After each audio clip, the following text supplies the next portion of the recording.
For many people, I know some people are upset about this, especially our elite refugees who are coming in and be like, this is bullshit. It's like, I mean, you're new, so I get it. But at the same time, maybe it's a good thing because of where Star Citizen's going. Yeah, don't buy AUEs off eBay. Never should have done that. So one of the reasons why, and they kind of just, they didn't really explain it in the latest ISC, but they did, the way they explained how inventory works now explains why they had to do it. It sounds like, for sure we know, all inventory items now will be placed at a central location. Say I want to say my home city is Lorville. Cool, my home city is Lorville. All of my shit is at Lorville. My subscriber gear, my ships, my any like perks, any kind of like my CDF armor, my subscriber armor, my like stuff I got from CitizenCon, all of that stuff is in Lorville. Period. I want to get it, I got to go to Lorville to pick it up.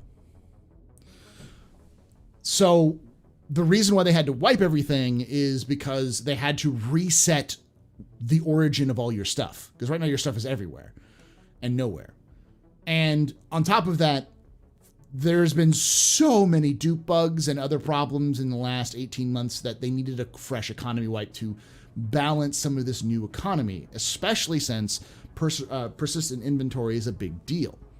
So there's going to be 3 levels of inventory. There is the landing zone inventory, where if you're at Lorville or if you're at a station, you can pull it out of the ether, just like trans-dimensional portal out of your pocket of holding somewhere into your inventory. Then there's your ship inventory, where if you are touching the lip of your ship or close enough to your ship, you'll be able to pull stuff out of the inventory. And then there is localized ship inventory, which is where you can put stuff in ships and a specific container. Then there's actually a 4th stage that I didn't mention, which is local inventory nearby. So you can pick up people's gear, strip them of their gear, put it into a box, then carry that box back to your ship or wherever, and then access that box later, and then pull this stuff out of the box. Looting, basically. So this is going to change how the game plays. This is going to be more like the game was intended to be from the beginning. 315, sponsored by Charmin Ultra. Yeah, Kinrin, the years and years we never had persistence. Yeah, that's the thing, is like, maybe I'm an old fart, but I remember when it wiped every patch, and it wasn't bad, but you know.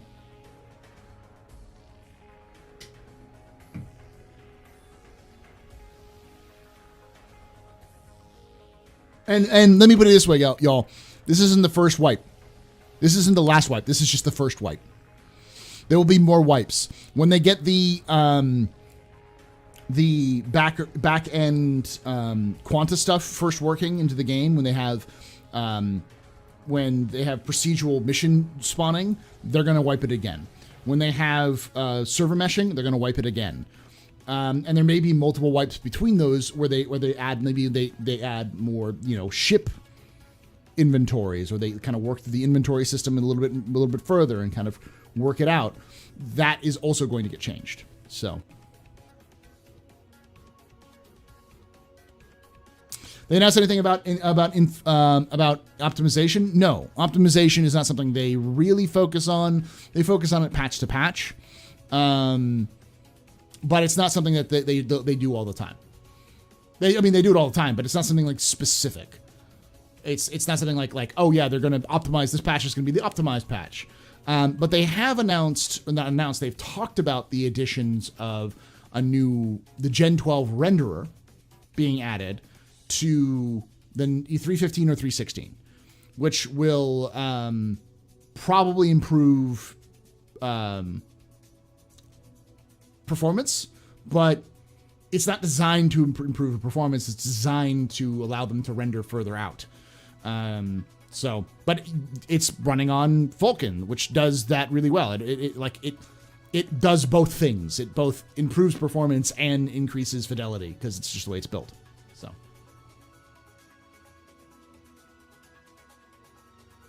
But they said they will have different types of wipes, and mostly they will only do part of them, not all of them, and from time to time, except for this time. Yes. That's why I put the title in there, the beginning of the end, or the end of the beginning, because I think this is the beginning of the first iteration of Star Citizen. And I don't mean that as 1.0, but I mean that as welcome to the way the game is going to play from now on. This is just a baby step in that direction, but it's a huge baby step. We ain't going back no more.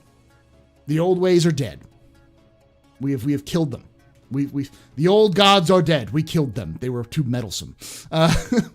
Welcome to the new gods, the gods of chaos and death. Question: do you think they will have a plan for sub-flare gear and how to get that back? Yes, they have mentioned in the past how they're going to deal with sub-flare. There is going to be a locker in a landing zone, your personal landing zone, where your stuff will be returned. It may be on a timer. It may be instantaneous. They haven't decided that yet, but they said that it will end up back in a locker that is your locker in a landing zone, likely your home landing zone. Will Wipe Tech V1 be improved? Yes, they'll get better wipes as they go along. They'll go from the cheap great value brand to the nice Charmin shit. 1-ply to 2-ply. Interesting how much more persistence we get with a new inventory system. Like we'll lose stuff less when the server dies. I don't know. That seems to imply that we won't lose shit, because if it's in your ship, then your ship may get returned to port with your stuff still in it. If that's the case, if they manage to pull that voodoo shit off with 3.15, it will be the best patch the CIG's ever released. He walked into Top Talk. Oh, Danger Hobo. TP Talk, yes. I mean, we're in a pandemic. That's just more important than gold.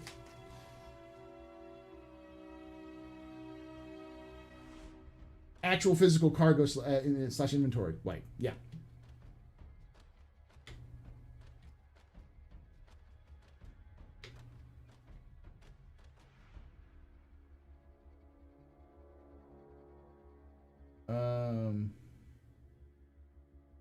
I have an Andorro package. Let's see. I can't really see it because it's too small, but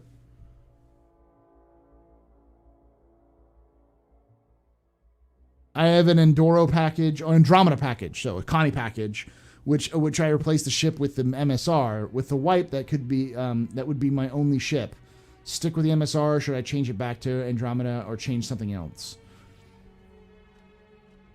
Probably not. The MSR is a fine ship to have. It depends on what you want to do with it, but yeah, that's the thing. I think this is the thing that's going to be reality, is that a lot of people are going to start to realize that having a Carrack is your only ship. It sounds great on paper, but now it's your only fucking ship. Are you guys talking wipes in here? Yes, we're talking about wipes in here in video. UBS says, yeah, but they'll be able to wipe specific stuff. Yeah. MSR is a fine daily driver. It's a little bit. She's a little hungry. She's a little bit of a thirsty child, but she's fine. She's a fine ship to have. I wouldn't rely on her for combat too much because she's a little weak in the combat front. But cargo is fine, unless you have friends. Friends, it's great. It's fine. Fighting ship with friends.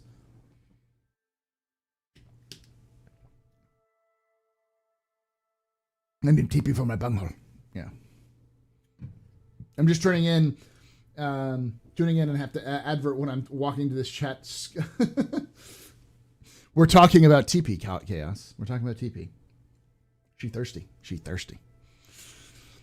MSR is going to win the showdown. We'll see.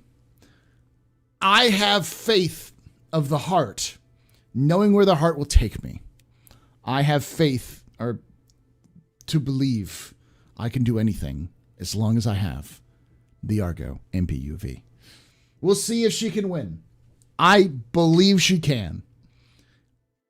I believe in miracles. I believe it can beat the Connie. Or the Carrick. The Connie. Could be the Connie. It could beat the Carrick. If she beats the Carrick tomorrow, she's going all the way. Do I think she'll win against the MSR? That'll be another tough one.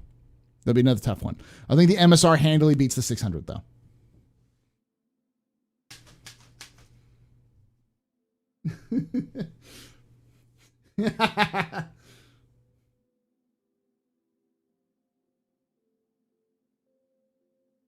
We'll see, Evergame. We'll see. I have faith that the cargo is going to win. I'm not being like, I'm not going to let that blind me from reality, but, you know, I still have faith.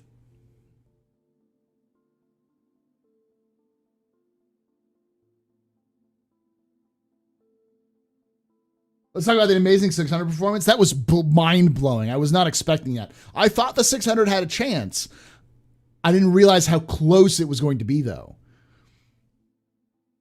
The question is, if the 600 beats the tally, the 600 is going to beat the shit out of the tally. I don't think this is even a contest. The 600 is going to beat the tally. The tally is a good ship. She's not a bad ship. But compared to the 600i, compared to the Hammerhead Hunter, the killer whale, yeah, no.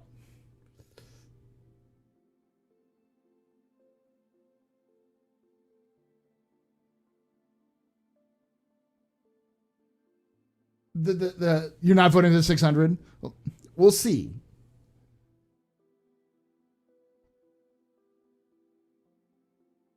The Saber beat the Gladius, didn't it? I didn't pay attention to that one. I thought that the Gladius was going to win, but then I also kind of thought in the back of my head the Saber did just get a kind of a buff, and it used to be the meme ship, so you must vote for the 600. I'm a big fan of the 600. Not going to lie. I've been saving up in game to buy one. Sadly, all my money's about to go, but it'll come back. I'll come back. Argo memes, meme to dream, baby. I actually love that intro. I didn't think that intro was bad. I thought it was in Star Trek, and it felt like an anime intro, if that makes sense. If that was like the intro to an animated series with Star Trek, perfection. But like for like actual Star Trek, give me some brass, baby.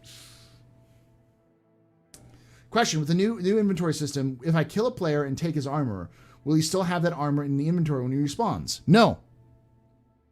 When you die, everything you have in your body gets dropped. So that's the big thing. Death matters. So we're getting back on the topic. So for the longest time, Chris Roberts talked about the inspiration for Death of a Spaceman and for basically the inventory system in general was heavily inspired by Dark Souls, specifically Demon Souls. He played a lot of Demon Souls when it first came out because it was this hailed as this flawed masterpiece. So he played Demon Souls and really wanted to do something with that in terms of Star Citizen, when he eventually would become Star Citizen. The idea of having a space game where the environment was as much of a threat to your life as your enemies, and that life was a struggle and you had to fight for it. Where, making it simple enough so that it wouldn't punish people overtly, but making the game intentionally like not friendly, trying to make it as harsh as possible to really nail down the. Thank you for that $5 there, Jake Raven. To really nail down the difficulty of space. And you can hear that with Star Citizen's developers when they're talking about the experience they want to craft. They want to make space as dangerous as space is in reality. Gamified, obviously, but they want to try to make it as close as possible. Radiation, oxygen, power, heating systems, atmosphere control, not just oxygen, but like the cold factor, the managing your temperatures, managing, your heat and cool, all that stuff. They want to make that as much as possible. And they're going about it by saying, hey, we're going to have layers. We're going to have most of this stuff is easy to fix, especially if you have the right tools and the right gear. Not that bad. But you get in a bad situation, you're not prepared, you're shit out of luck. So the whole game is based around the idea of planning. the game is very much a plan for, 15 minutes to an hour of game, and then you actually do an experience. We can already see that now, but with 315, that's going to go even further. When I say you are not prepared, I mean you're not prepared for the kind of changes that are going to happen. I don't even really know. But I'm a veteran of survival games, so I'm just expecting the worst. I'm just expecting DayZ syndrome, where I'm going to be a new spawn on the beach with just a can of beans and my fists and a dream, and see how far I can last, that kind of thing. So.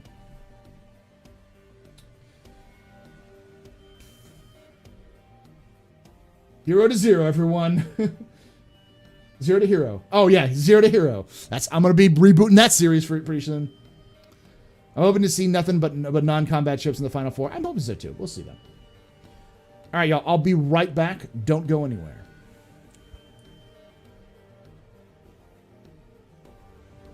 Be right back.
All right, I have returned. Sorry about that. Hey, Al. So, let me show off a few things. The Cuddy's already lost. Yeah, the Cuddy already lost. I'm back. Sorry about that. Who's wearing pants? Nobody wears pants here. Hey, Pickle Skin. Did we get raided? No. All right, Belch. Morty. Yeah. So as tradition, as I've come back, let's step back a little bit and I'll show you my latest. They're all green skins, so green screen ain't gonna work. But let me do the whole. Oh my god! It's it's a lie.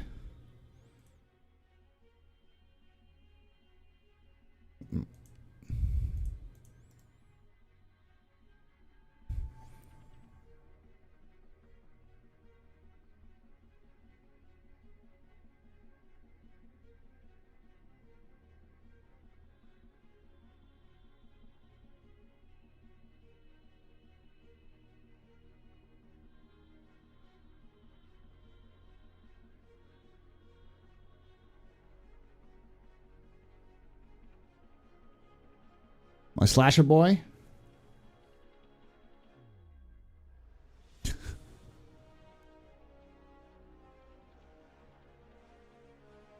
And my commando knob.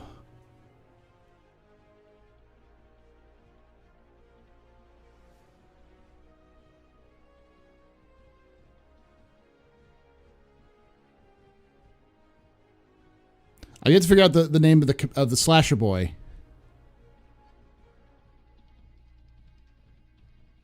Come on.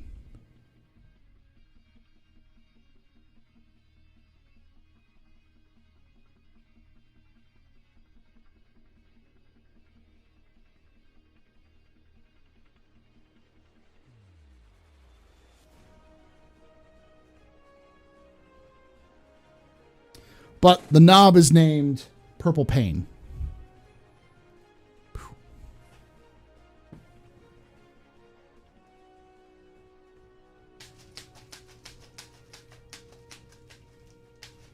Versus my orcs. Orc commandos. Yeah, kill team. Kill team orc commandos.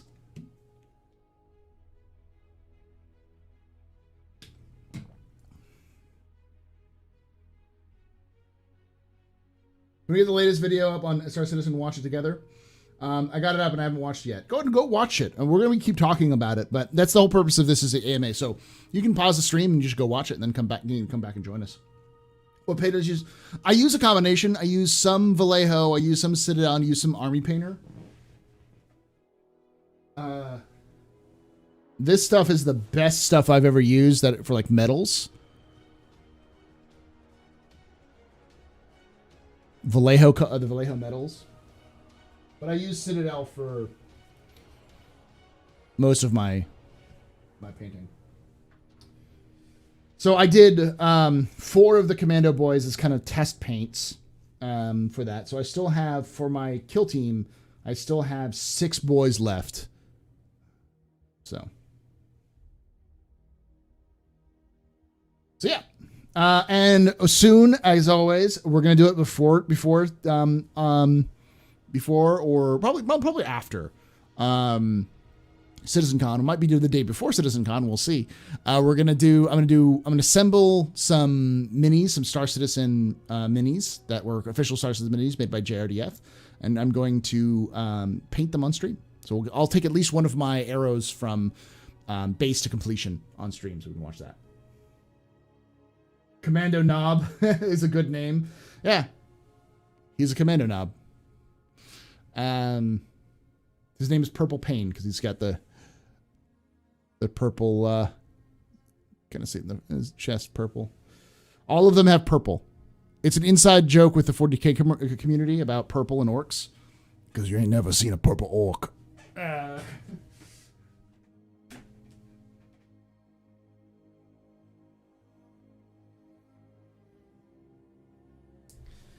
Why have you never seen a purple orc?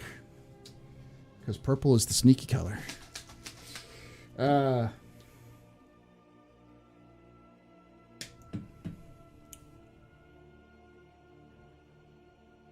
It was an awkward moment.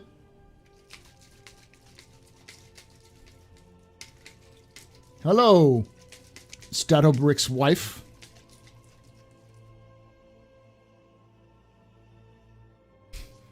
Shame on you for assuming.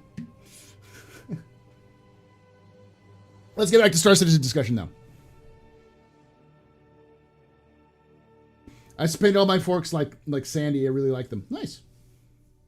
Toss in a clip on the Star Citizen channel. That's handy fodder against the Carrack and the Battlefield PUV. Thank you. You buy official. Do you buy those official now that they can be printed? I don't have a 3D printer yet. I'm planning on getting one. But I do buy with the Star Citizen stuff. I definitely buy official because I want to support the JRDF crew. They're pretty good, and their pricing is high, but it's because of the nature of the beast. They're just not a company that can do a lot of printing, but they're also fans. They're all like the JRDF, JR and Cals, and the whole crew are massive fans of Star Citizen. They wouldn't be doing this. They basically have quit their jobs to become a modeling company with Star Citizen. So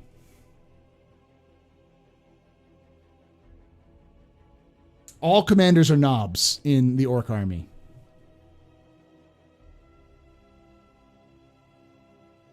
Yeah, Darj is part of it. I don't know. Darj has just admitted it, so. All right. Let's go back to the questions. Question, do you think lockers and racks will still serve a purpose? Sorry for the double post. Yes. 100%. The global inventory for ships is probably a stop holder. It's a stopgap.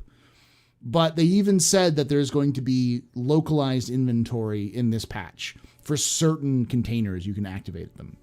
I honestly don't want them to, you have to like open up the windows or doors. In fact, I wouldn't mind them if it's just like an animation where you walk up to the inventory and you click on it and you grab hold of the locker and you open it up and then, it opens up the inventory screen. But it's likely it's just going to be an inventory screen, which is fine. I'm gonna go with that.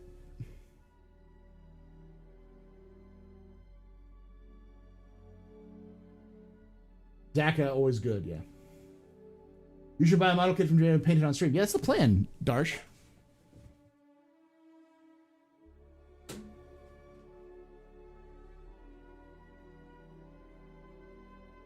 I have my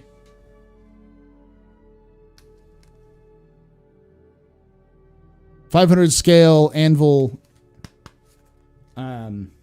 arrows, and then I also have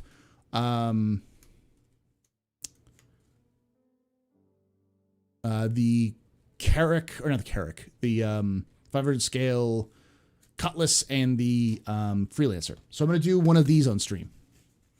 It's going to be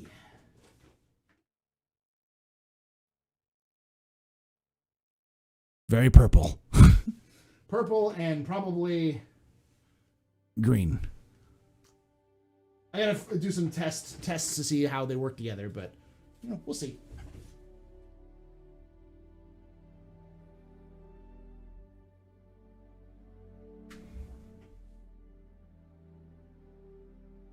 Notice that how they didn't say that when you lose your ship, what happens to anything stored in it. That's true. They haven't said anything about it. I assume that if you lose your ship, if your ship explodes, and you lose everything that's on it as well. I don't think it gets claimed. But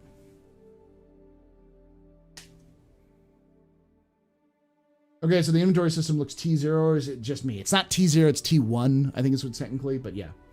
Looks pretty unpolished UI-wise. It's essentially a copy-paste of the current UI that they have in game. But yeah, I'm not a fan of the UI. And I know a couple of people, I think Naz was in here asking earlier about the UI. The UI looks bad. CIG. It looks unpolished. It looks way work in progress. It definitely needs work. If that's what you're going at with 3.15, you need to go back to the drawing board with some of that UI stuff. Because it looks like you just took what the current UI is for inventory and then just kind of futzed with it a little bit.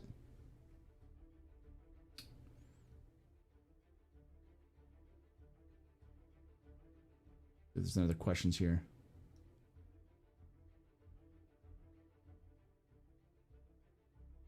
Well, it is a work in progress, though. Yeah, but CIG has also said that they're trying to move away from stopgap measures, where they're going to release, if they're going to release something, it's going to be done. Even like a version 1 or version 0, it should look like what the game is going to be. And to a degree, yeah, UI can change as long as the underlying code is there, but that looks bad if that's the direction they're going. The UI looks like it was built by a designer, because it probably was. Because that's how they build UI now, is by designers. I doubt there'll ever be insurance on items. There will be insurance on items. I can almost guarantee you that there'll be insurance on items, but the insurance won't exist for a while. Are they going to allow you to purchase insurance of your weapons, gear, and components? Here's the thing. I don't think your components will disappear. I think your components will save in the state that they're in. If CIG, and that's another question to ask CIG, if CIG is planning on going back to the dark days, where when your ship explodes, you lose everything that's in it, so your ship that has all your upgraded gear is just gone, what they'll have is nobody using the fucking economy, because no one's going to bother to buy components to upgrade their ships. They're just going to buy expensive ships, strip them of parts, and use those parts for their own needs.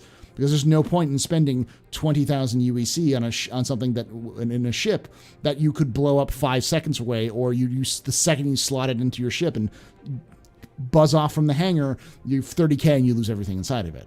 So they need to keep that system going, at least until they have insurance or the ability to add that into there. Yeah, there's definitely, they've said that they're going to do items and inventory insurance, but you have to pay for it. My assumption is it'll be something like an addition to your current insurance. So like right now when you claim a ship, there's a timer and there's an expedition fee, expedited fee. I think in the future, if you want to get your stuff back, you may have to pay a fee on top of your, if you get it for free, you get all your stuff base back for free as long as it's insured. But if you want to get everything that was inside of it, you have to pay an additional fee for that. But we'll see. Would we be able to sell items in 3.15 or not? Yes, I believe that's the idea. There's still a couple of questions that are lingering around like that. We don't know if you could sell weapons, for instance, or gear. But it seems like that's going to be the case, based off of a couple of things they've mentioned in AI development, and other things they've talked about. But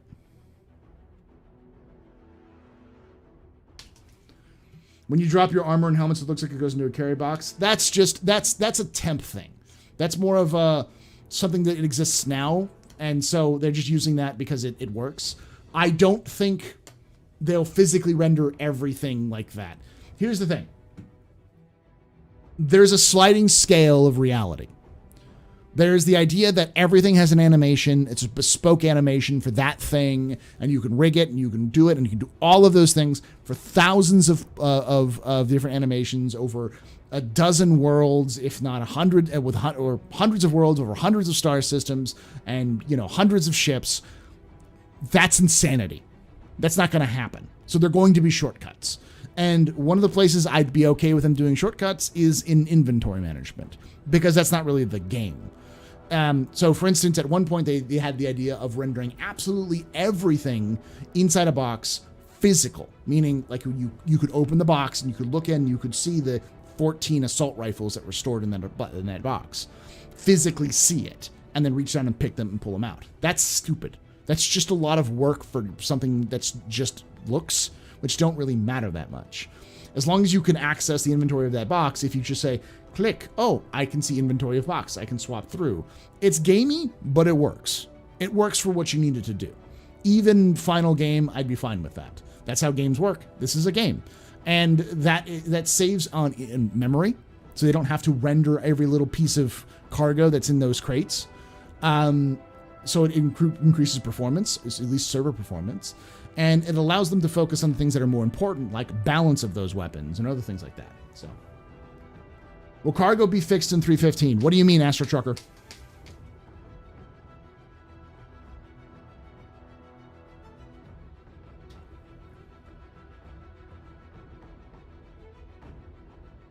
Sorry, wrong stream. Inventory pouch for ease, yeah. I think we're going to get inventory Tetris. I think that's going to still come, but we'll see. No. What do you mean? Don't just add B. Will cargo? Question: will cargo be fixed in 315? What do you mean by fixed? There's a lot of broken stuff with cargo.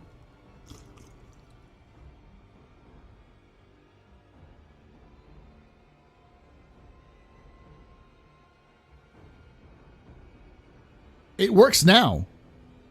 Cargo works now. What do you mean by will it work? Again, you're being way too vague, Astro Trucker. Yes, it will work. It works in 315. It works in 314. It worked in 315 or in 313. It worked in 312. If you're talking about will trading be more profitable, I don't know. If you're just asking if cargo will be physicalized, no, sort of, not really. Like there's a bunch of different things that question covers. So, question: if we drop a stack of beers, do you think the box created should be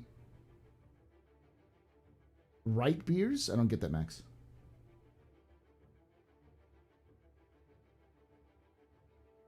Hey, Lucius, how you doing, buddy?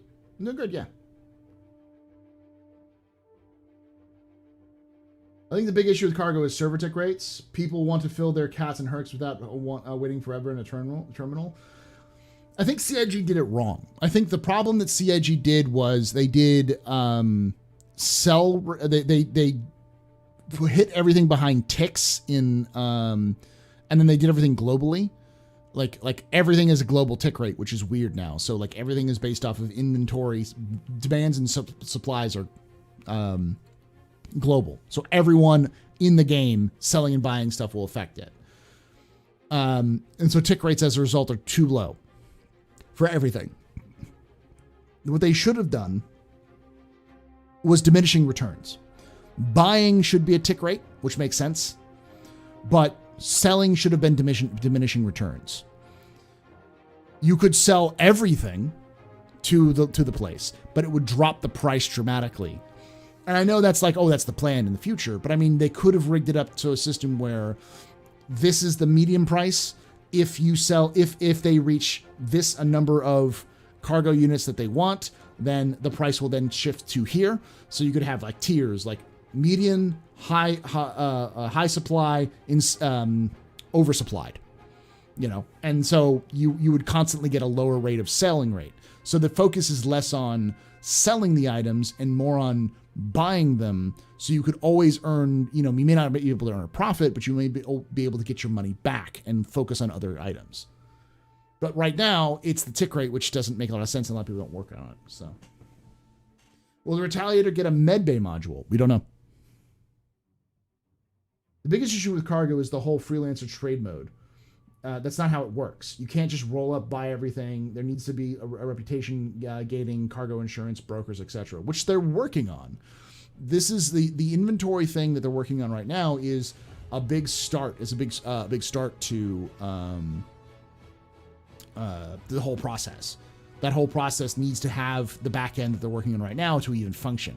And from at least updates and reports and discussions that CIG employees have talked about, they seem like they've done some early testing on physicalizing cargo, and it works.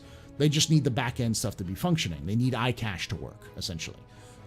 So I wouldn't expect physicalized cargo to be in 3.16, but I wouldn't be surprised if physicalized cargo in ships wasn't in 3.17 or 3.18.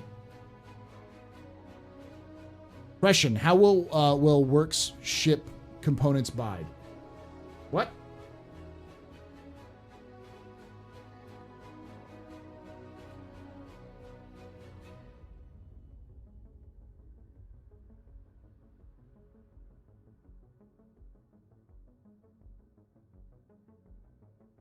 Beers. How will buying ship components work, you mean? I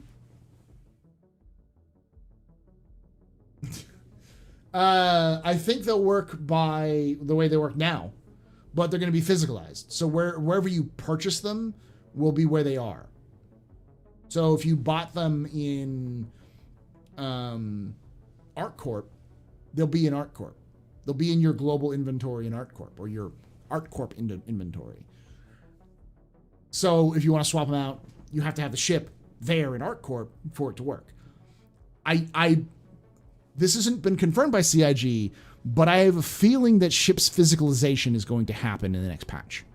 Meaning, if you have 100 ships, wherever you choose to start, congratulations. That's where all your ships are. It would make sense. And it would be one of the reasons why they had to wipe all of this stuff. Because now you have to know where your ships are, which is why they had the global manager, the knickknacks.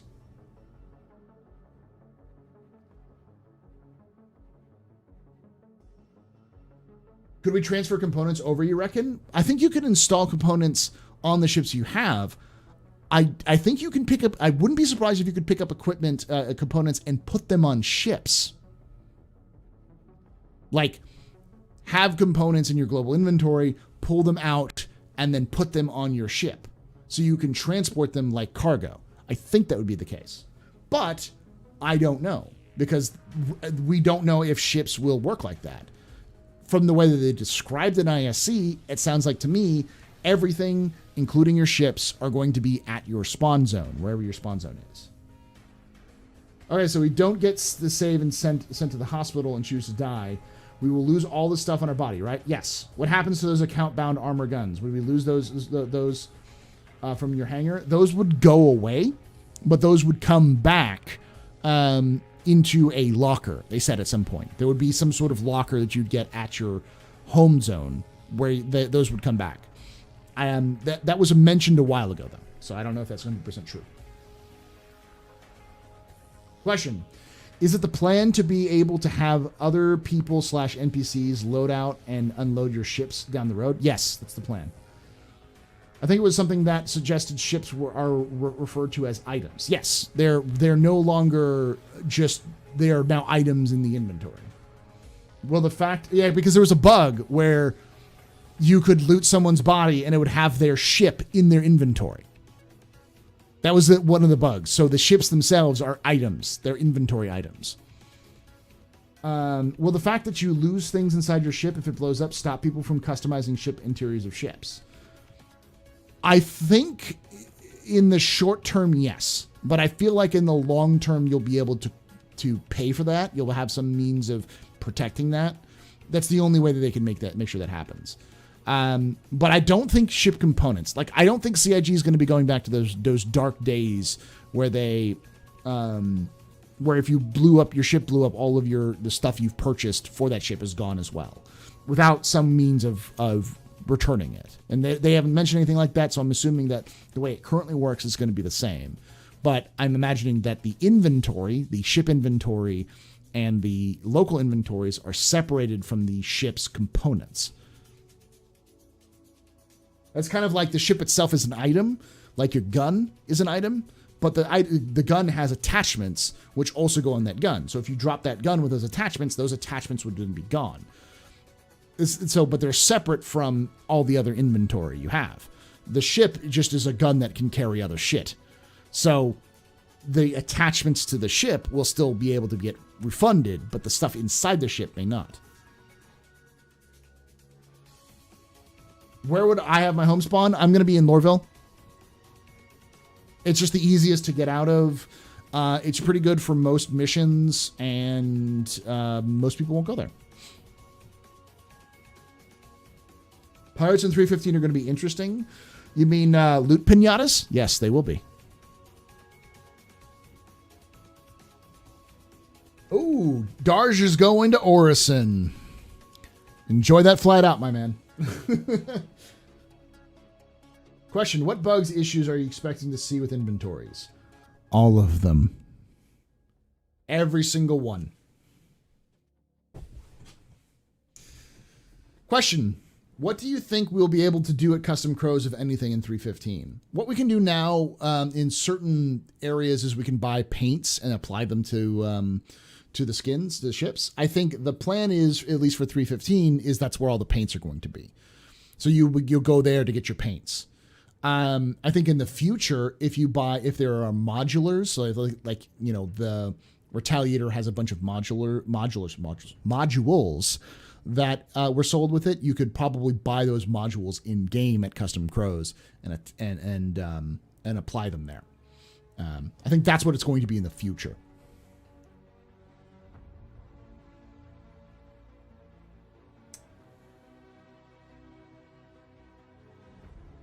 Is there a reason why the Argo cargos don't have a QT drive? It adds complexity. So for those of you who don't know, the Argo cargo in lore, and I've been one of the proponents of this because I've always loved the MPUV. It's been the best ship for a long time. I've loved it. It is a frontier utility vehicle, but it's also designed as a utility vehicle just in general. It's kind of like a pickup truck or a box truck. It can do a lot of things, but it's not designed to be a sports car. The MPUV is designed with simplicity in mind. It doesn't need a quantum drive because that adds too much complexity to it. It just needs thrusters, it needs fuel tanks, it needs a power source, and it needs coolant. It's even weapons. It's a bare bones basic, essentially a bunch of metal welded together with an engine. And it's designed for rugged use that can be simple to replace, easy to store, small enough, and has a modular cargo bay to allow it to swap out cargo or, a life pod or, in the future, search and rescue. There have been talks about repair modules you could add to it. Lots of stuff. I honestly wouldn't be surprised if the module section could be swapped out for a store-all, for the big store-all containers. I wouldn't be surprised if it could actually carry those as well, because that makes sense according to what it's supposed to do. So the reason why it doesn't have a quantum drive is because it's not supposed to have one. It's designed for short-range missions. It's designed to be so cheap that you could quite literally build an Argo in space, throw cargo onto it, fly that Argo cargo down to the planet's surface, take your cargo off, abandon the MPUV, and still make money off of it because it's dirt cheap. It's just really easy to build. Or abandon it and come back 3 months later and then just like give it a once over with some Rust-Oleum and some WD-40, and she's back up and flying. It's the AK-47 of cargo cranes in the Star Citizen universe. That's why it's superfluous. It's why it's everywhere, because it's just super easy. And that's why it's awesome. It doesn't need a QT because it doesn't need to function like that. It's not its purpose. It's like a crane. It's like a crane that can fly. And the SRV, its bigger cousin, its bigger brother, is literally a crane that flies. It has a little bit more complexity and has a little bit more usefulness in terms of more variety, but it also is much more expensive. It's a tractor, yeah. It's a tractor or a truck. It's only shocking thing about cargo that it's not made by Drake. Yeah, it's the only thing that's shocking about it. Star Citizen universe where anything and everything exists in the near future. Yeah. Question: will most of the ships that have yet to be bought up to gold standard be pretty much useless since many don't have inventory space such as suit lockers or gun racks? That's the point of the ship inventory system. Is that if your ship isn't brought up to full standard, you can still throw shit into your ship. I think that's the purpose. And then they have local inventory, like localized container inventory in ships, so you can put your guns and your stuff in there. The gun racks are designed eventually to be the places where you can put guns, but I'm imagining closets or lockers could also support guns. It doesn't seem like they've really mapped out the inventory of everything. Everything seems to be blocks right now, but I think in the future you'll see different, Tetris style blocks from the way that things look like. But we'll see. Let's see. Question: now that resetting progress, do you think that may try to rework some ships in terms of balance while they temporarily have a grace period that players don't have their go-to ships? Possibly, probably. I mean, that's going to be something they've been doing a long time ago. But you also got to remember that the ships are going to get even further changed when they have physicalized damage added to them. Even further changed when they have things like armor being added. There's the full systems aren't in place for ships yet. So,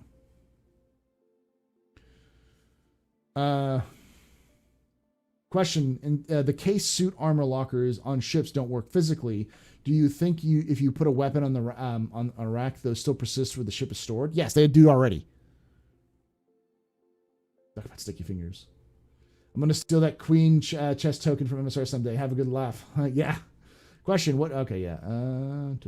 Question. What do you think? Do you think pulling out minerals out of the back of the rock will create an inventory box that can be transported somewhere else? That would be awesome to have people dedicated to transporting minerals while we mine. We'll see. I don't know. It'll definitely be able to be put into your inventory. I don't know if it'll be able to be put into it'll create a box. It might. This is what it looked like it seemed to do with personal inventory.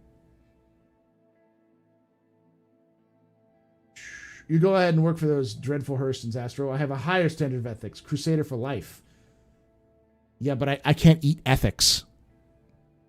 Ethics doesn't pay my... Morals don't pay my bills. Can the Endeavor land, or is it just the cab? I think it can land, but I don't think it's designed to. I think the cab is mostly what it's designed to do. Question: do you think we'll get more kiosk food wherever we can buy? I hope so. If we get more foods, yes, I hope we get more foods. I want pizzas. Argo made them to move crates and transfer hubs. Argo predates Drake by means that means that Drake copy Argo, so it's even better. Yeah, Drake is just an Argo. Drakes are just Drake. Jan Dredge is just an Argo fangirl. That's all she. Or yeah, she's just an Argo astronautics fangirl.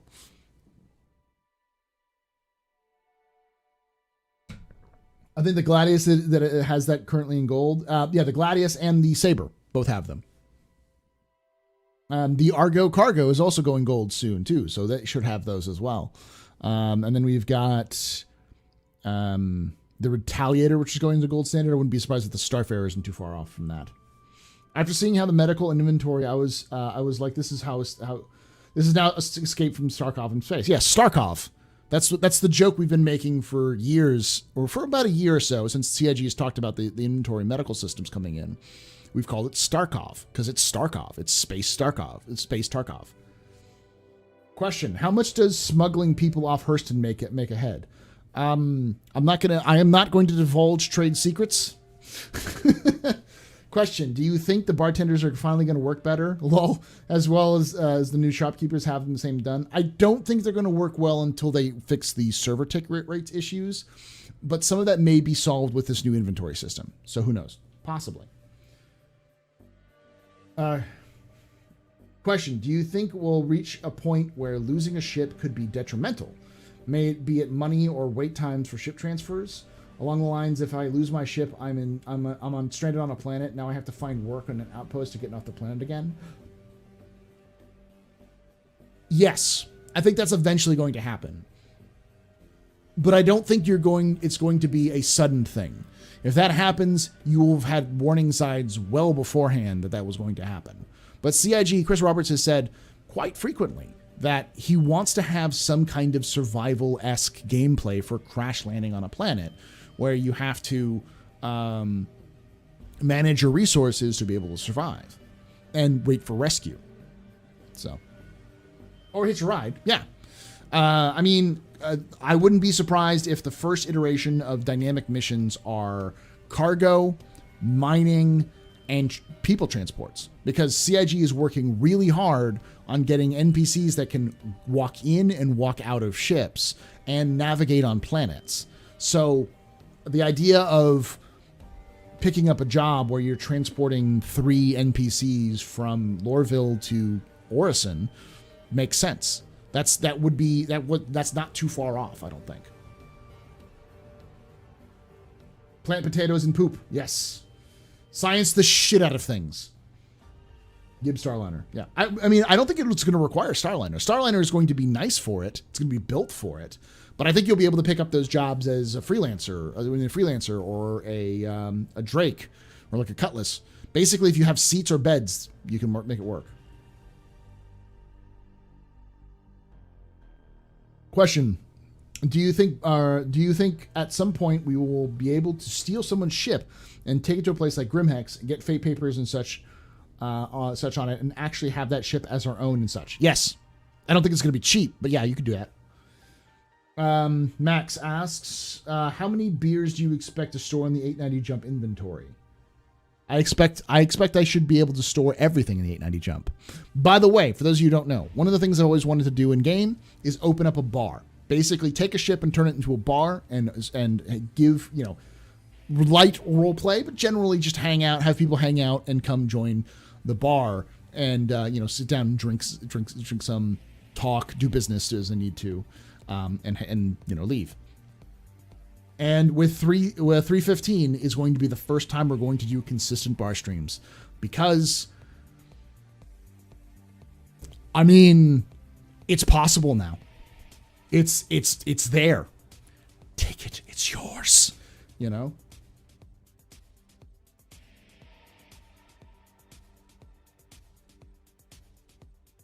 Question: why is your favorite ship the Redeemer? I'd only say my favorite ship is the Redeemer if I was a trash man. I am not a trash man. Griff said he wants ship theft to be a thing, but man, implementing that will be touchy. I don't think it'll be touchy, especially since you can reclaim it. But it's definitely not going to be easy. I imagine that if you have a ship that is stolen, anytime you go into any actively monitored space, you will be pinged, which means that someone will try to find you. I think the way that CIG is designing the game is to push players who are the most aggressively toxic into the areas which are the least controlled by NPCs. Because those are the areas where A, you can be a dick and there's very little consequences, and B, where the most money can be made anyways. So I know there's a lot of people who are like, I'm going to disable your ship, board your ship, kill you, take your ship, and run away. That's not going to happen. If you do that, there's going to be consequences. And those consequences may actually cause you to not be able to land at pirate stations, for instance, or pirate outposts, because they don't want that kind of heat. Most piracy will be like this. You get on board a ship, player or NPC, they surrender, or they maybe put up a fight, or they surrender, but you're not going to try to kill them. You're going to try to knock them out. Then you're going to take their stuff and leave them there. Because a dead victim is not a reoccurring customer. They are just dead. It's hard for someone to continue to trade. And they'll be less likely, they may bring more protection next time, but you're less likely to gain the eye of authorities because you're a murderer. So stealing stuff in Star Citizen is going to matter, but it's not going to be as easy or as simple as you think. And most of the time, good pirates will do everything they can to negotiate for stuff. Because if a pirate has to shoot somebody, they're losing money. But if they shoot nobody and they get some goods, that's free money. And you do that by threatening the shit out of them. If you have a big enough bark, you don't have to bite them. They'll just roll over and play dead. Question: once we select a home spawn, will we be able to change it? Likely with a brand new accounts, but probably not. I would imagine that if you select your home spawn, you may be able to reset your home spawn somewhere else, but that's not going to move all of your inventory to that new home spawn. So like when you set up your inventory, your home spawn for 315, that is where you're going to be. And you can likely change your home spawn to say I'm in Lorville and say I want to go to New Babbage. So I go to New Babbage and I change my spawn to New Babbage. Well, now I will respawn at New Babbage if I die, and possibly if I'm like caught out in a 30K or something like that, or logged out in the middle of nowhere, I'll end up there. But my stuff won't necessarily just transfer over. I don't think that's the way that'll work. But if I die while I'm out in the verse and I had a bunch of subscriber gear on, my stuff will then revert to a locker in New Babbage, right? So you can change your respawn at hospitals and insurance registry. Yes, but I think the question is more about inventory rather than medical. You can change your spawn, but does that necessarily change the location of your stuff? And I think the answer is no. I like the haircut. Thank you. I had to get a cut. It was too fucking big. Question: do you think the bomb could be too strong for 315 and not permit a chance for to not let enemies heal his friends? I mean, yeah, I imagine a bomb is an instant down state and possibly an instant death. But I also imagine the bomb's going to be very difficult to control. Anybody who's done any kind of IRL bombing or bombing even in video games where you have to drop a bomb will know that it's hard to pinpoint. Unless you have someone who's very good at flying and someone who's very good at aiming.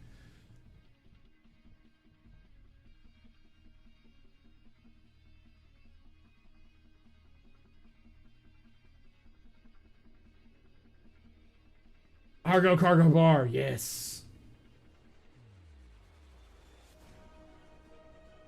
So wear your striped stuff all the time. Yeah, I think that's probably going to be a call for people if you're worried about losing it. The thing is that stuff isn't really that hard to buy in Star Citizen. Gear isn't hard to come by. Equipment is a lot more complicated. Like if you buy 20,000 UEC or 200,000 UEC component, you fucking don't want to have to buy that again. But like the armor and weapons I use are less than 10,000 UEC, like total. And that's, you get 5,000 per mission. So it's not that bad. If you're doing dangerous shit, you should be paid more anyways. Question. I just arrived, so this may have already been asked. How do you feel about the drag and drop into the character screen with a new inventory? Is it intuitive enough? I like it. The only problem I have with it is that the UI looks god-awful. The UI looks ugly as sin. It looks like, as Naz pointed out, it looks like a designer made it. Because it was probably a designer, not a UI artist. So I'm looking forward for them cleaning that up a little bit and maybe adding a little bit more of gamey element to it, adding like the Tetris, more of a Tetris system rather than just a list of blocks, because that's not fun, it's not engaging, and it just looks awful. But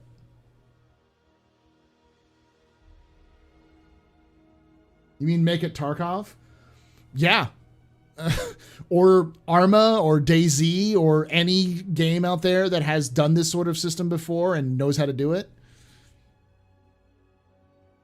The video, Joe did say the video is weeks old. That's true. We'll see more at CitizenCon for sure and see how that works, or when the leaks inevitably come with ETF. But also, there doesn't seem to be any sort of sort mechanic, so I feel like it's going to be very disorganized. Yeah, I feel like, well, I'm okay without sort mechanics, but as long as you have some sort of search bar. And I also don't think you're gonna have a lot of it. The Argo Barco.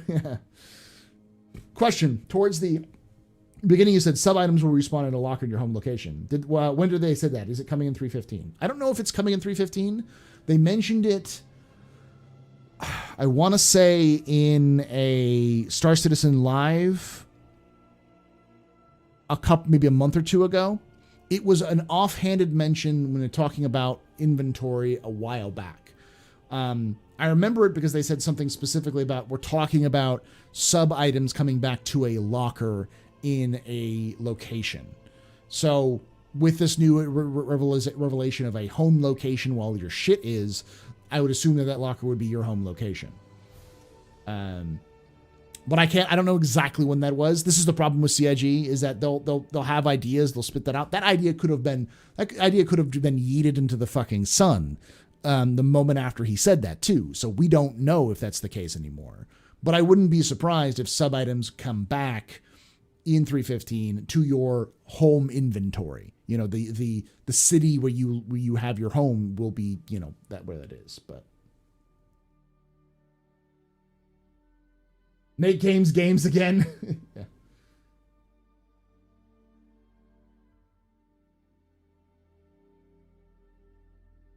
Do you think they'll ever add a fireman carry with soldier dragging? I don't think they'll be very reliable considering how touchy it already is. Possibly, but they're also going to have lots of things like clipping. Hey, Dinus, how you doing? Dog Demon tell you how unguided ordinances are like an Ace Combat, a big circle suggesting where the impact circle might be. Yeah. Modern bombs are relatively easy to pinpoint, even dumb bombs with CSAP in modern aircraft. So CIG will have to make lore reason for it being more difficult. Because planets have different gravities.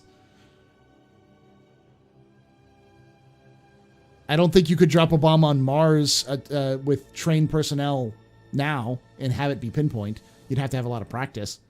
It's not that difficult. Different gravities and different atmospheres. Wind directions are different. Everything is different in different planets. And that's a lot of work for calibrating for one thing. But in general, here's the thing. I don't really give a shit. Like that's an easy enough explanation because I like the lore. But I absolutely fucking hate when people go, well, in reality, I don't give a fuck about reality. This is a video game. I know a lot of people are like, well, should be a simulator, but CIG has kind of been from the beginning not really talking about a simulator. They want to have sim elements, but even Chris says we go simulation and we step back. So, what also makes sense is if you're going to have a bomb, you might need to have since this is World War II in space, you're going to need to have someone who's a bombardier, someone who's a targeter. So if you're bombing somebody, you better have a fucking crew member doing the targeting. But it's implied. Space sims are very different, though, QPan. Mil sim and other sim games have a reputation, but space sims have never been simulators. You think simulator, you think like Kerbal, but like Elite Dangerous is a space sim. It's not one-to-one realistic. So.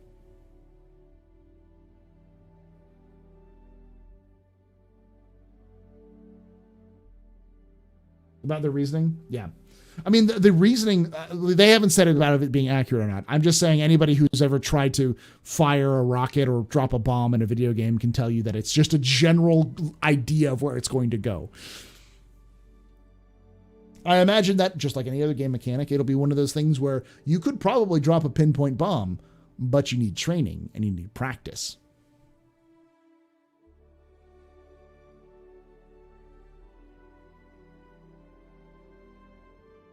Do you think the new knockdown mechanics will carry into Star Marine? Yes.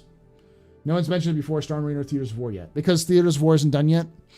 And the non-answer... So, Board Gamer reached out to Tyler on Twitter and said, what's the deal with Fire Sprite? For those of you who don't know, Fire Sprite was purchased by Sony.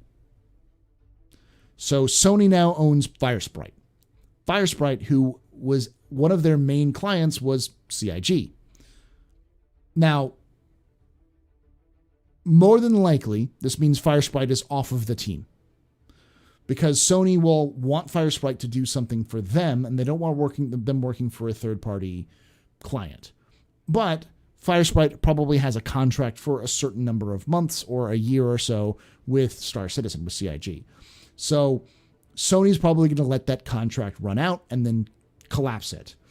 Knowing what I know about how these sorts of things work and the experience that I've seen other projects happen, it's even Star Citizen with some of the Star Citizen joystick, is what we'll see is Fire Sprite will put a bare minimum skeleton crew on Star Citizen on Theaters of War. They'll put the minimum amount of effort for them to get paid, so which is probably not very much. And then eventually, we're not getting Theaters of War. is what I'm trying to say, is that the Theaters of War is dead. I wouldn't be surprised if we don't see Theaters of War for ever. It's done. It should have been killed a year ago, but I wouldn't expect it. We only got 12 or so Firesprite members. Firesprite only has 24 employees. It's not a very big company.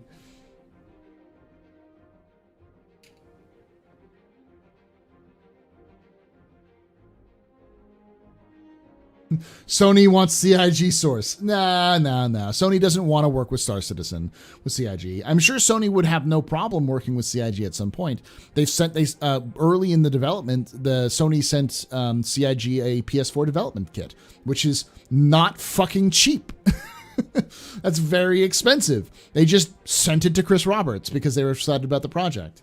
So when I say Star Citizen and or Squadron 42, more likely Squadron 42 will end up on consoles. I've said that for years. I mean it. It's going to end up on consoles. And it'll likely be paid for by Sony or Microsoft when it does. Simply because they'll pay for the rights to do it.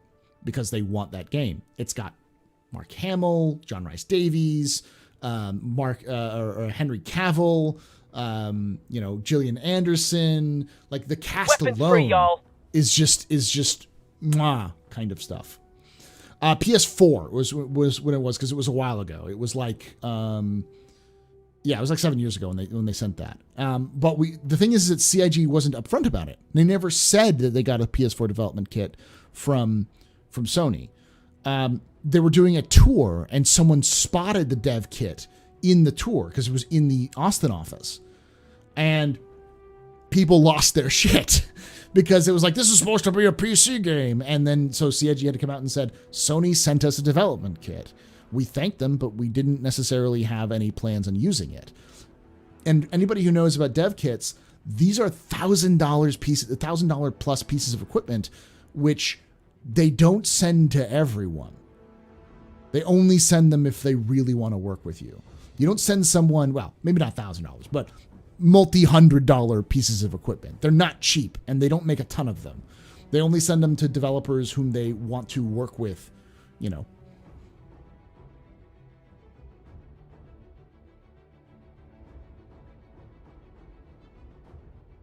Sony could keep Spyro working on Star Citizen for Squadron 42 and PS4 before Xbox. See, that was my other theory. My other theory is, if Chris is smart, he will talk with the Firesprite guys to get to talk to their Sony rep and sit down with a Sony rep and figure out how to keep Firesprite working on Theaters of War. And Chris already knows he's going to put stuff on a console at some point. So having that door open with Sony and having a development company like Firesprite familiar with the game, that's just a giant handshake between, that's a snap between having an outsourced company who's working on a part of your game to Firesprite is now making the port to PS4 or PS5 Squadron 42. That's a simple, that's like fucking printing money right there. That's just it's just falling onto your lap. But I don't know the situation with Firesprite and Sony. I don't know though Chris Roberts and CIG's relationship with Sony. I know they had a relationship at some point, at least amicable one, where at least Sony was interested in doing work with them. So a space game like Star Citizen, I don't see it being a port properly on console with their controller. The same reason why StarCraft can't be on console. No, I mean, Star Citizen can be played on a controller right now. I know people who play Star Citizen on a controller. It's not competitive, but you can play it. So Squadron 42 being a single-player game and being fairly easy to maintain, are fairly being a single-player game and being much more direct, I should say, much more focused than Star Citizen. Squadron 42 should be fine to port. Elite's on Xbox, so yeah.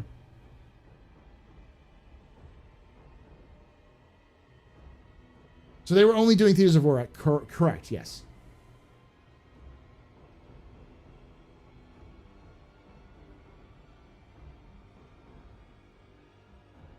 She struggles, to put it mildly.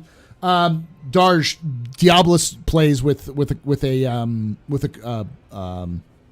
controller, with a gamepad. He does fine.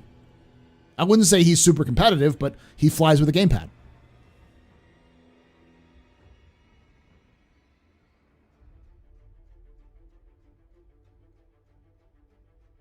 He doesn't do FPS with a controller. Okay, gamepad. He flies with it, though. Does he walk around and interact with the gamepad? Does he chat with the gamepad? No, but I mean, we're also talking about a different type of games, Darsh. We're talking about Squadron 42 versus Star Citizen. Squadron 42, you don't need a chat option. You do need inventory select options and management, but that's not hard. That would be printing money. Theaters of War combined with Squadron 42 as a Theaters of War being the multiplayer to a Squadron 42 single player would be. It would not only print money, it would also throw people at Star Citizen. Wasn't a must. No, yeah, it's definitely this is right now. What I'm saying is an absolute fantasy. It's not real. It's more likely that Firesprite will be taken off the project because Sony has ideas for what they want Firesprite to do. They could have not. They could just because they have this. Firesprite has worked very closely with Sony for many years. It could have just been a let's just formalize this relationship. Kind of like I wouldn't be surprised if once Squadron 42 is released, Turbulent becomes CIG Toronto. Or is it Toronto? Or is it Montreal? It's Montreal. CIG Montreal. I wouldn't be surprised if it was CIG Montreal. Just because they're already so intertwined together. It would just, you know.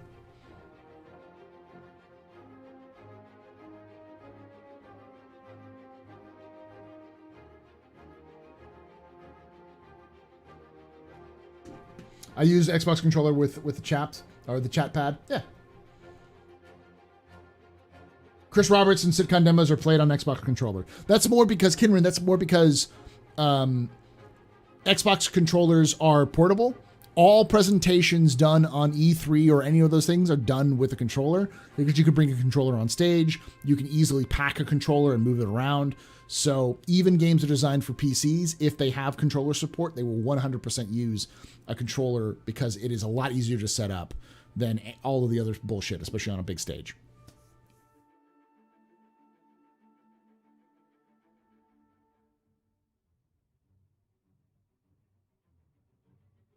We don't know Astropub Squadron 2 may become Theaters of War. I hope not. Also, it's pronounced Toronto. Yeah, I guess right. They can't have Theaters of War out this year because Battlefield's coming that would compete with some. It's not even ready. Question: they seem to be improving Arena Commander. Do you think they'll improve the race modules next? It seems like they're trying to find improvements on the base game until they have the core tech sorted. Do you think they'll be finishing old systems like this because the tech is currently holding them back? Yes. I also think that I have been complaining about this for years, and I don't think I'm the only one. Arena Commander, Star Marine, Theaters of War, they were nice ideas when they first started, but they're still just test beds. They have a lot of potential. So one of the things since Theaters of War has been announced, one of the things I've been kind of adamant about is changing Theaters of War from being just another test bed to becoming the multiplayer arena experience where you have Theaters of War, which has different scenarios. Each map is a different scenario. And some of those scenarios are just FPS combat. Some of those scenarios are just dogfighting. But some of those scenarios are all three. There's like dogfighting vehicles and FPS.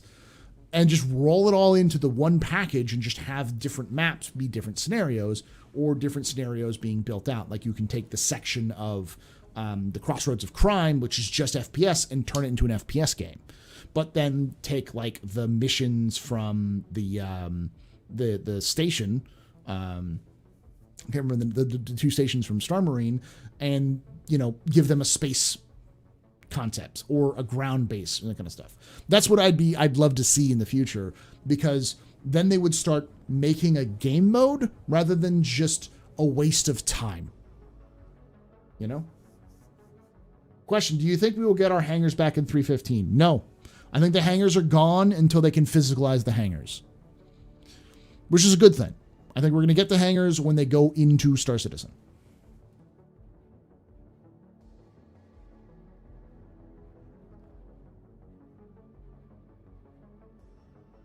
You think Firesprite might have a contract requiring them to finish Theaters of War? No, they probably have a contract which is a date, probably a 1-year contract, because CIG does that often. Well, they'll have a 1-year contract, then they'll go back and renew, and then after multiple years, if both sides seem to enjoy it, then they'll sign better contracts and they'll kind of do those sorts of things. That's what happened to Turbulent. But you'll notice that behavior isn't working for CIG anymore. Neither is CG Bot isn't working with CIG anymore. Behavior makes Dead by Daylight. Freaking famously, what's the name of the company? The one that's terrible.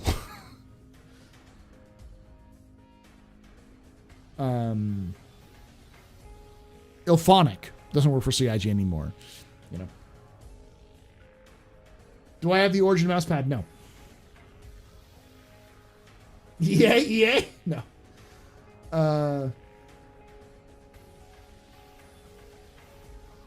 WG is Terrigo. I don't know who WG is. Oh yeah, Moon Collider also used to work for them. I forgot about that. Question. CIG said that the Carrack and the 890 both have the spawn options for 315 if we die. However, both have tier 2 beds. Do you think that if we have a tier 1 injury that we will stay still have the injury if we respawn in one of those beds? No, because you have a brand new clone. So the way that it works is if you go into those beds, you're literally being re-sleeved, as it were. So you won't have any of those injuries passed on to you. Then again, this is CIG, so who knows? Wargaming? I don't know.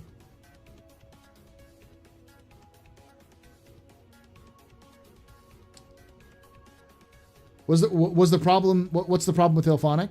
Based off of the experience that I've heard about, the story I heard about was Ilphonic was famously not very communicative with CIG.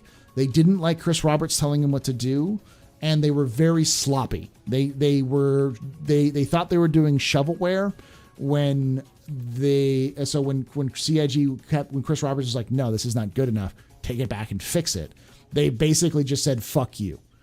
And eventually CIG and Ilphonic decided to part ways because they weren't working very well. CIG sent fucking employees to Ilphonic's headquarters, their own managers, to try to talk with it.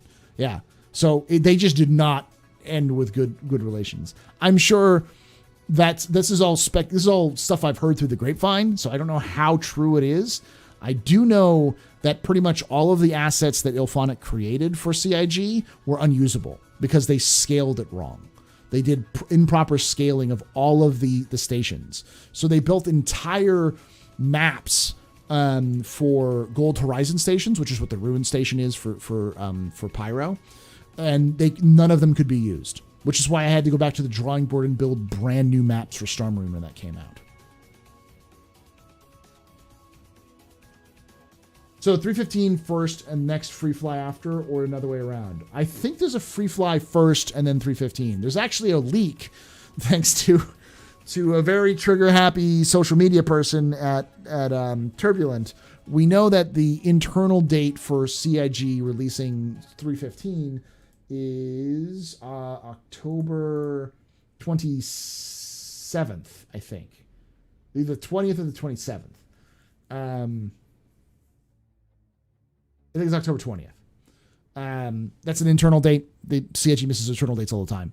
So that's, which would tell me that they would go with Open PTU, or PTU being released at CitizenCon, which is the 9th. Which means that Evocati should be released next week.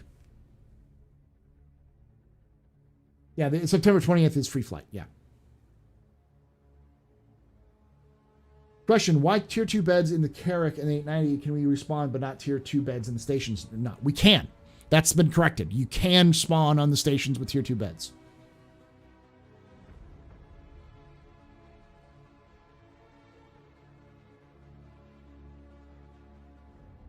October of 2022.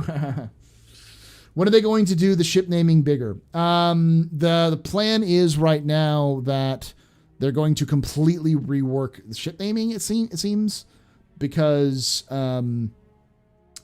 they fucked up something hard, something major. So they're going back to the drawing board and rethinking how to do the names.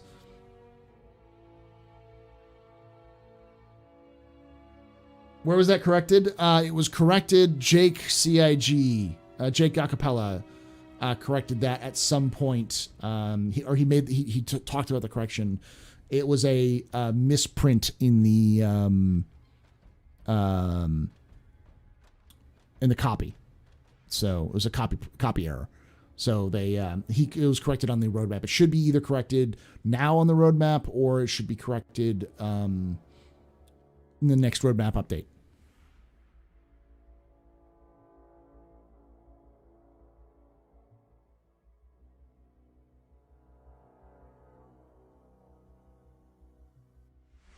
Port also has no hospital. No.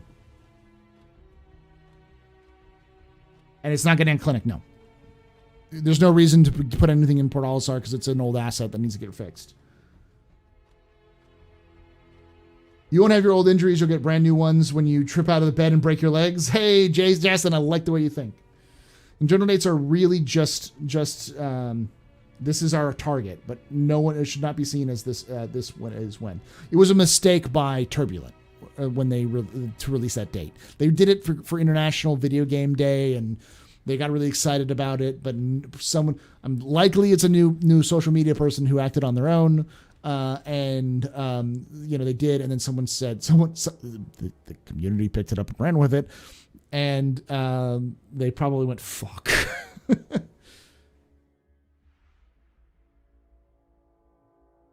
Because I posted it on social media, and within a couple of minutes, Tyler Witkin basically said he didn't say this was incorrect. He said that this was a mistake and it came out too early. That's all he said. So, question: is the Astropub on the stop subbing Star Citizen list now? I've been yelling at CIG for the first rounds of ship skins for a month now. No, not really. I mean, I get why people. The only reason why I actually. Honestly, the only reason why I subbed to Star Citizen, to CIG, play the sub thing, is because of the backlog of images and backlog of lore. The jump points have tons of lore, which have never been released to the public. And so a lot of ideas for lore videos come from me going through those old lore pieces or even more recent lore pieces and doing videos on them because really no one knows it yet because it's not been released to the public. But I have access to it because I have jump point. So I don't have to do it, but Is Orison part of the new home choices? I think so, because it has a hospital. Oh, no, it's not. It doesn't have a hospital, but yeah, you can still choose. I think you can choose still all of the homes. Because it's, no, yeah, it does. It has a hospital. Orison has a hospital, doesn't it? In 315? It's Orison and New Babbage. And Grimhex, but Grimhex isn't an option.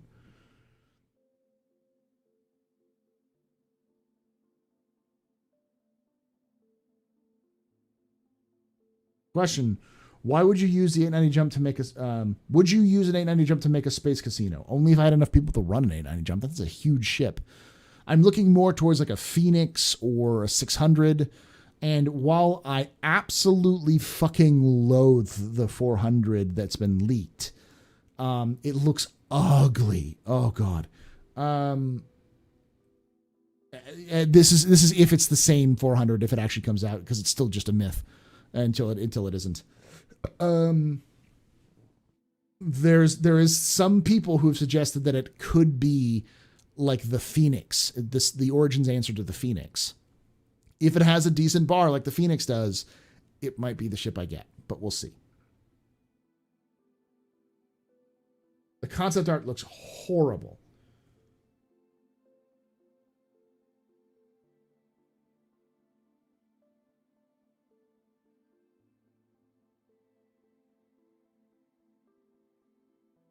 Who would choose Origin as a home when you have 75, Orison as home when you have 75-minute flight just to get out of atmosphere?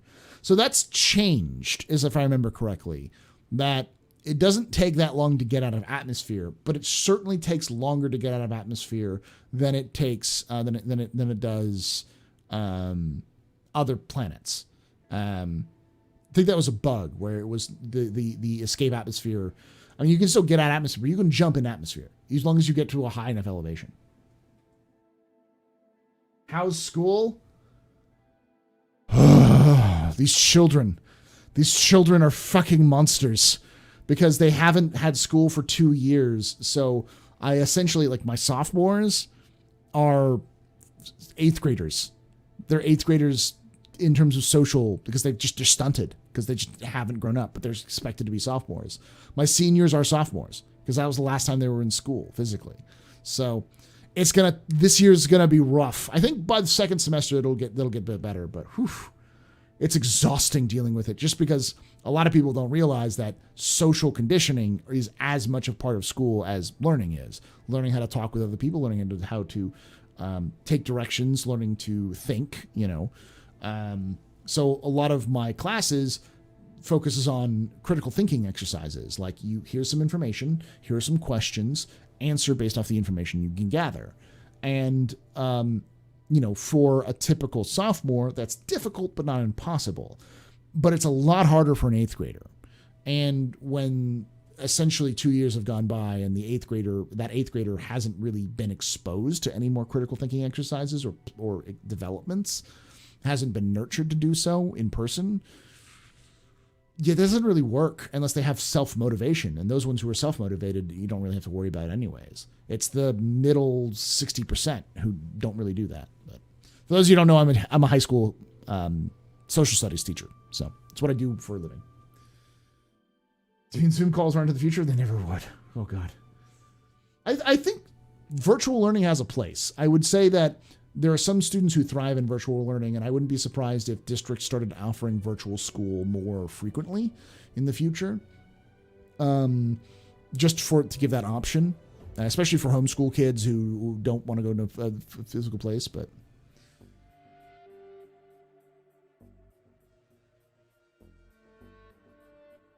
as a school administrator, I find kids have been great here in PA for the first few weeks. The parents are a fucking nightmare. Let me do it this way. As a school administrator, you probably understand what I'm talking about. The kids aren't bad. Far be it. They're fine. Many of them are just glad to be back in school. It's just the lack of consistency, the lack of regimen, the lack of practice means that it's not like the normal summer where it takes a few weeks for them to knock off the rust and they're back on there. It's like these students hadn't been in school for forever. So it's going to take them a lot more time to adjust to school life. That's at least the classroom experience I've had. Raytheon, the answer is that parents are always the problem. They're either absolute monsters or they don't care. There's plenty of parents who are really good. It's just it's the students who don't do very well where the parents are really just like care about your kid, please, They're catching up on 2 years of social separation. Yeah, exactly. It's not their fault. It's just development.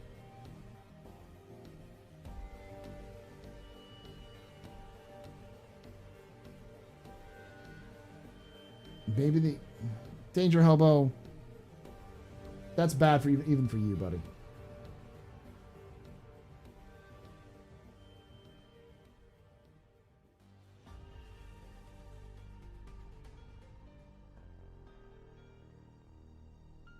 Not everything in 315 is committed yet. Do you think anything will be taken out of 316? If so, what's getting pushed back? I'm saying the A2. Possibly.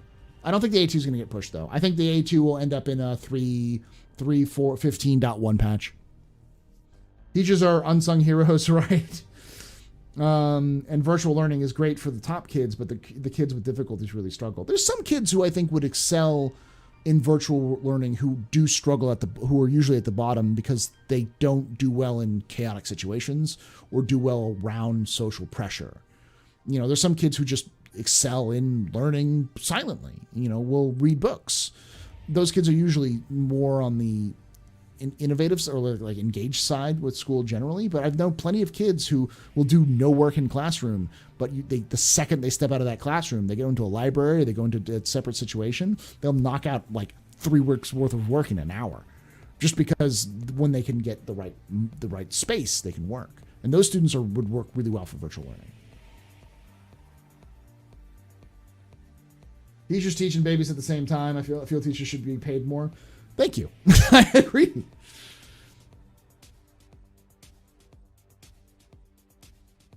Some of our most top kids struggle with. I agree with you, bro. I know. I'm translating between 2 chats. Algrid's also a teacher. Algrid is a teacher in Australia.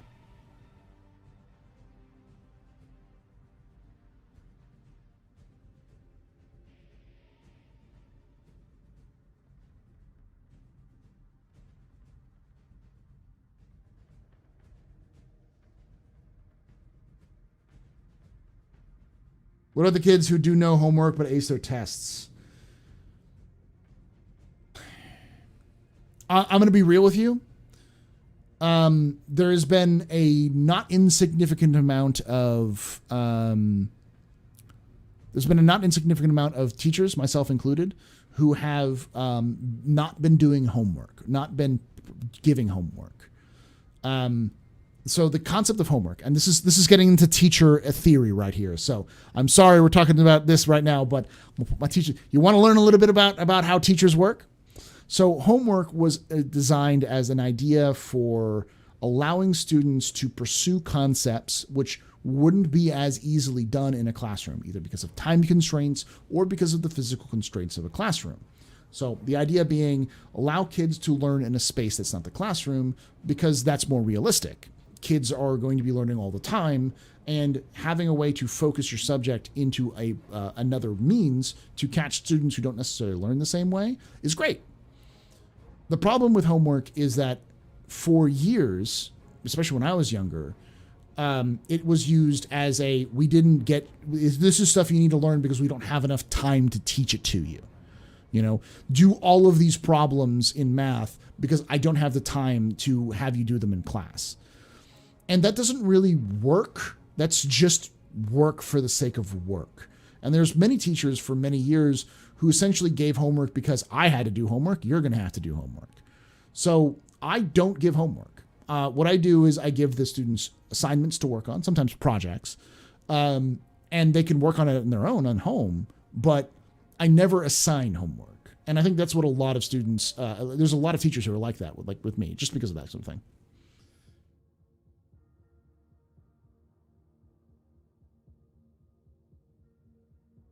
COVID hit, I know, second semester of my senior year, and I ended up dropping out because I couldn't handle this digital learning systems. Yeah, they're crazy. They're not great.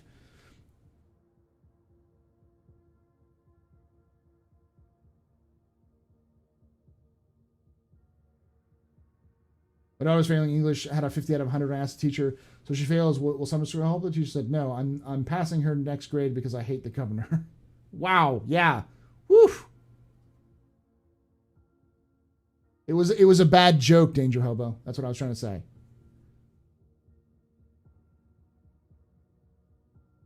All right, we're not going to go into too in depth with this one. School isn't just about core subjects. It's our job to help kids find ways to deal with social situations so that they can actually function in life. Giving kids an avenue just to isolate themselves isn't helping them. Yep. That's I know what branch of teaching you prescribe to well. I'm similar, so.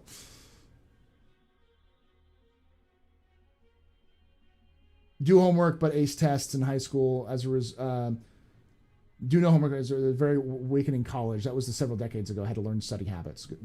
Yeah, but homework isn't good study habits.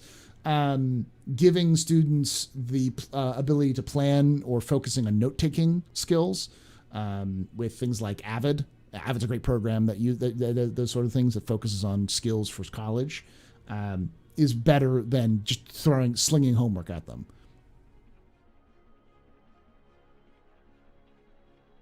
Anyways, moving back to Star Citizen. Do we expect any updates, commodity trading, or shipping game loops in 3.15? I don't expect it, but I do expect some sneaky passes. I wouldn't be surprised if we saw some significant, I wouldn't say significant changes, but I wouldn't be surprised if we saw some significant modifications to the gameplay loop.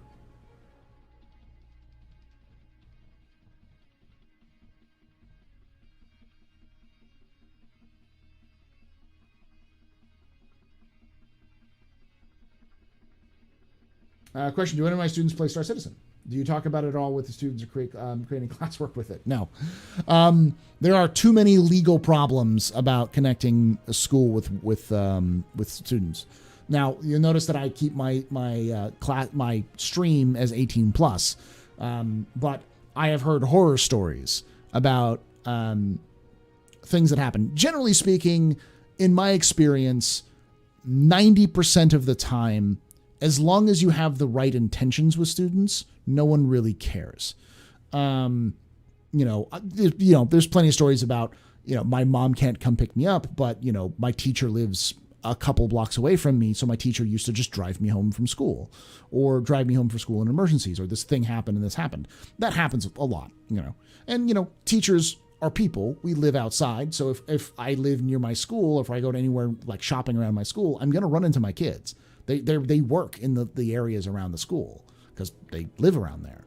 Or I'll walk around there and they'll be shopping or doing something else. So those things happen. But the problem is that when you're involving with stuff like this, it can easily turn into an ethics problem, because teachers basically get fired for anything. So if parent found out that I did streaming and they found any kind of objectivity, they found this offensive in any way, I could get in trouble with my administrator. Generally speaking, it wouldn't go that far, but I do my best to try to separate these things. I do tell them I stream. I'm a Twitch partner, all these sorts of things, but that's mostly because I want to try to connect with them as people on the internet, and they know what Twitch is, and for them seeing that, oh, this person gets this. I also, some of them may want to be content creators, or they make content themselves. And if they want to reach out and find a connection, being like, oh, I really like this content, or, this game or whatever, I can talk with them, and then I can form a personal relationship with that student in class to help me understand them a little bit better, and for them to feel more comfortable working in my classroom. So those are little things, but I don't tell them where I work or what I do. So. Will Cousin Crows have a shop? Will I be able to buy paints from them and the gear from the future, or will it just be a machine stop to kill? I think it'll be, definitely paint shop. Definitely going to be where you can get the paints. In fact, I wouldn't be surprised if they moved all the paints to just cut to Cousin Crows. I'm not trying to turn this into a teaching stream, I swear.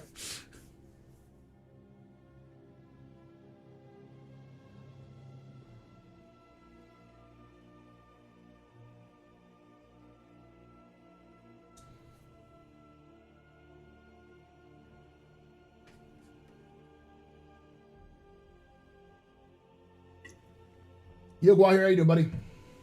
Question: do you think the 300 series will have a work done on the cargo lift? It has to. It has to get fixed at some point. Same with the Connie. But I'm a big fan of the lore. Does anyone believe we'll see sports outside of racing in the verse? We can actually play it in, like Sadaball? Yes, I think we will. I think Sadaball will be in the game. I think CIG needs to finish adding zero-G push and pull and some other aspects of the game before that can get in there, but I 100% believe it's going to be in there.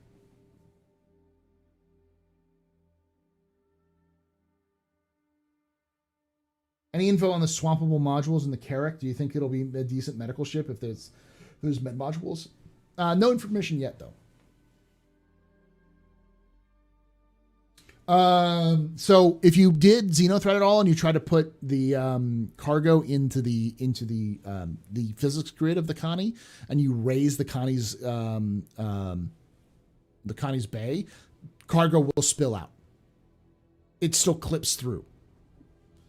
It works better than it used to, but it still clips out. So there's definitely some tweaks that needs to still work. But the 300 straight up doesn't work.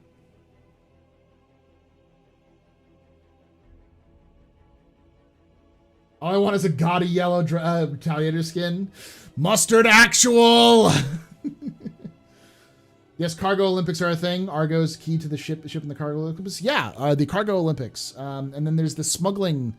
There's the smugglers Olympics. The Tohill Regatta. That's also a kind of an event. Oh, okay, I was shot in the head both times when I tried to collect cargo with the Connie. Whew. Yeah, that is very much the case of Xenothreat when it came to the cargo stuff.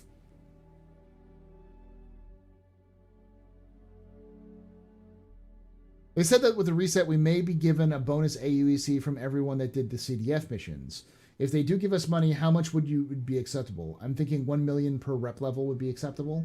I think I wouldn't be surprised if they did 100,000 per rep level. So if you got veteran status, you'd get 100,000 or 300,000. That's fine. It's a nice little bonus. 1 million is way too low though, or way too high though. I don't think CIG is going to give 1 million. If they do, it'd be great, but 100,000, 300,000 for veteran status, that's plenty fine. It's a good start. Because CIG also wants to change up they've even said that this is the first patch that they're going to be looking at the economy. I wouldn't be surprised if there's some very different pricing strategies in the game with 3.15. They may not be, but I wouldn't be surprised if this is the beginning, if the pricing starts changing in 3.16 or 3.17. Because with physicalized inventory like they're going to start messing around with the economy so they can dial it in.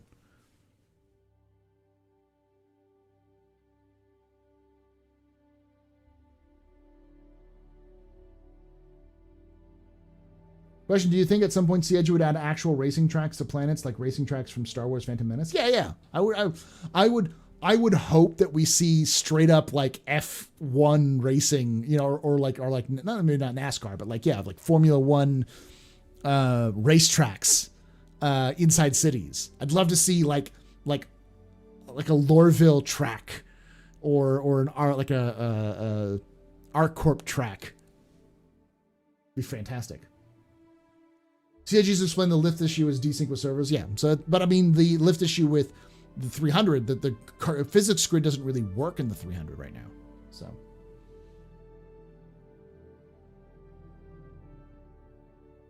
Question, do I think CIG is planning to sell sitcom packs of stuff? Yeah, they usually do. I wouldn't be surprised. Have CIG said if they're going to run another event this weekend? They haven't. I doubt it. I think they'll probably run... I wouldn't be surprised if they run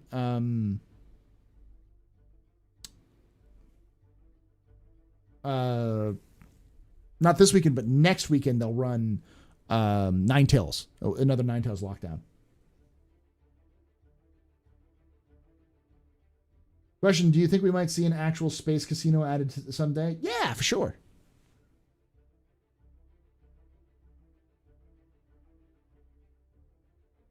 Pod racing, yee! Also, have you watched real airplane racing? It's so cool. No, I haven't really, but I've seen some clips of it, so I know it's nuts. Sorry if this question was asked earlier, but do you think 3.15 will give us full character tracking a la what Chris described as iCache? Or we still have several patches from that and true location tracking, so the 30K is largely defanged? I don't know. I'd like to think that 30K is gone with 3.15, but I also wouldn't be surprised if it's not. But it's not. The defanging of 30K is in the next. It's within the next 3 patches. If it's not this patch, it's 3.16. If it's not 3.16, then it's 3.17. If it's not 3.17, then it has to be 3.18. So it's within the next year the defanging will happen. But I also think within the next year and a half we're going to get server meshing. So we'll see. He posted every time I was on this. Living that dirty K life. Yeah. Run Ninetales? So there's the Ninetales Lockdown is an event that happens every weekend or happens on weekends. They ran it a couple weekends in a row, but they haven't run it since Xenothreat happened. So, and I think they ran it last week either. But the idea is that every so often they'll run the Ninetales lockdown. They said that they do it on weekends. And because not this weekend, but the next weekend is Free Flight, you can bet your ass they're going to run another event during Free Flight.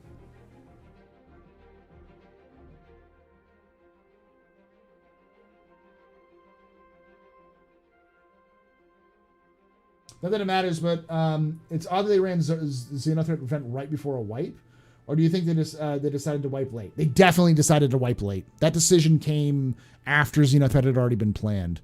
Because Xenothreat was always designed as a test of the new event system rather than being a test of inventory. They likely sat down and did the math. They tried to look through everything, and they finally bit the bullet and said, we got to wipe. They don't like wiping, like, at all. I mean, the fact that they said that they reserved to wipe every single quarter, and they said expect to wipe every single quarter, and they haven't wiped for almost 2 years. That's impressive for their dedication. And on top of that, they hope at least now that the future wipes won't happen as suddenly and completely because of the new system being implemented. So. A lot of hardcore Cutlass owners still complain the Spectrum about the physical size of the ship. Do you think there's to be room for new Drake starter lines similar to the 300 series in size and capacity and capability? I'd love to see one like that. I would love to see a Drake ship. Like, all right, so my ideal Drake ship is the cockpit of a Cutlass with an exterior cargo bay. So you have a cargo bay that just has 2 doors, or like a door that opens. Think of it kind of like the Argo Cargo, but with 2 seats and an extended cab. And you can't remove the cargo bay. It's just stuck there. So it's just the Cutlass engines with a cargo bay, or like the Cutlass. It's like, kind of think of it like a Herald with the midsection being cargo. That would be my ideal Argo ship, or Drake ship, for like a 300 size. Also Drake Nomad. No, but I don't want it to be exposed to vacuum. I want it to be openable, like it's sealed, but you have to get out and open it to, kind of like a boot or a trunk in America. Did you just describe a shipping container with an engine and a cockpit? Yes. Do not tell me that's not the most Drake shit ever.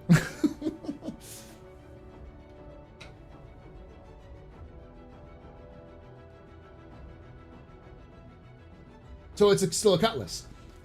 That's Drake. Everything is just a Cutlass.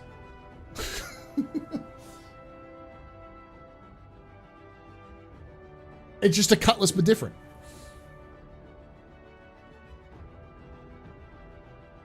A pilot and a cargo operator? A pilot and a co-pilot. So think of it as like a stripped down competitor to the Reliant.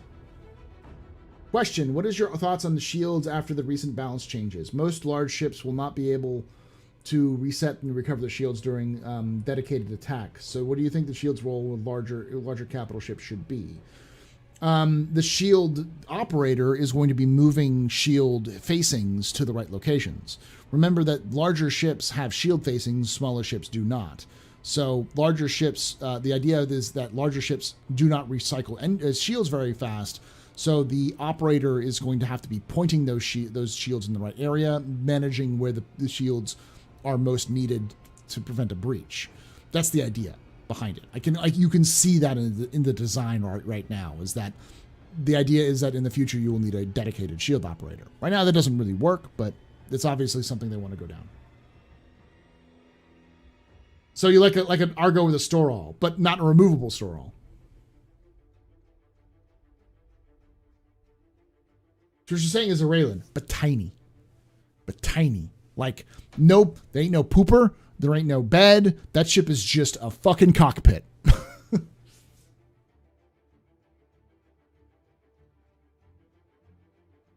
Like, I mean, all that shit. If you take a Cutlass and you take all that shit that's right behind the cockpit area, gone. Cargo bay, gone. Everything of that gone. slap a cargo container on the back of that, right, that butts right up against the cockpit, have the doors open to the side, and then slap the engine of a Herald on the back of that thing. Bingo, bango, bongo. Drake dinghy.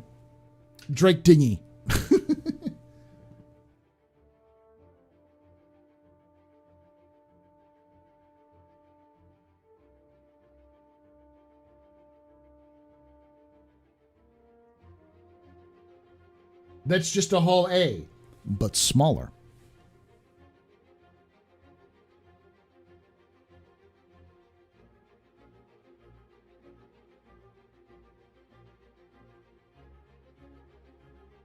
Because the Hull A has external storage. This would still be internal storage, but you couldn't access it in situ.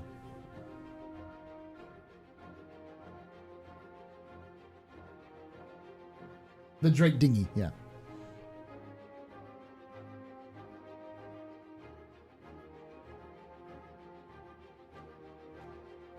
Essentially, and the role would be as a small shuttle.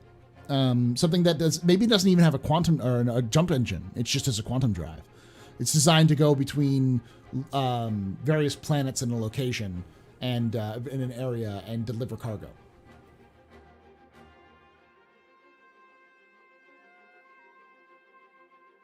It's a bigger Argo cargo. That's what I'm saying. Yes, the Argo cargo, but bigger.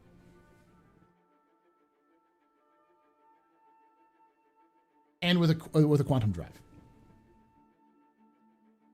You know, the Star Wars private servers are going to be awesome. I hope ships are going to be built nice. Yeah, that'd be kind of cool.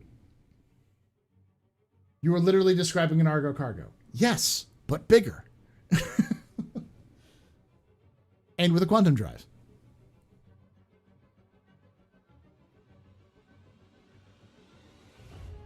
Yeah, between a Cutlass and Argo cargo. Like I said, it's essentially... The idea would be you take what a Herald is now, remove the middle section of the Herald, and just put a cargo bay there. Would be what it is. Or if you take the command module from a Caterpillar, and then the bottom area on the Caterpillar, and that bottom area, you just remove all of the beds and replace that with cargo. That would be the ideal. Because the actual area of the command pod itself is not too big.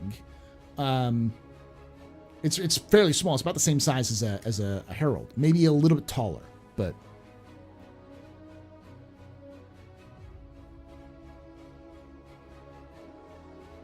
the chum bucket. Let me look it up. Maybe the Drake yardarm.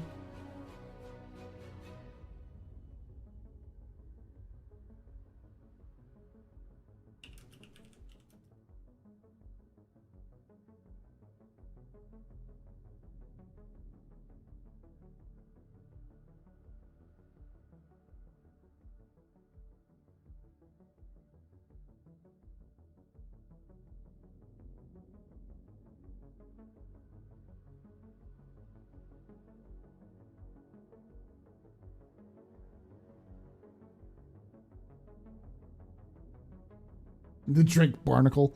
I'm looking through some of the stuff.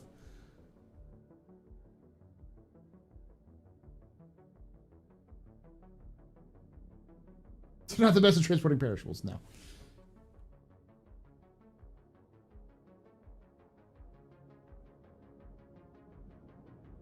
Actually, there should be enough similar ships that people might not know the hiding spots like the MSR. Yeah.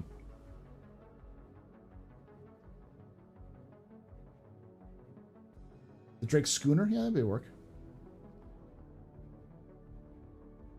The Drake Flint? I'm trying to think of like cargo, because you've got the Caterpillar, which isn't, piratey at all. So you might call, I know, the Drake Cocoon.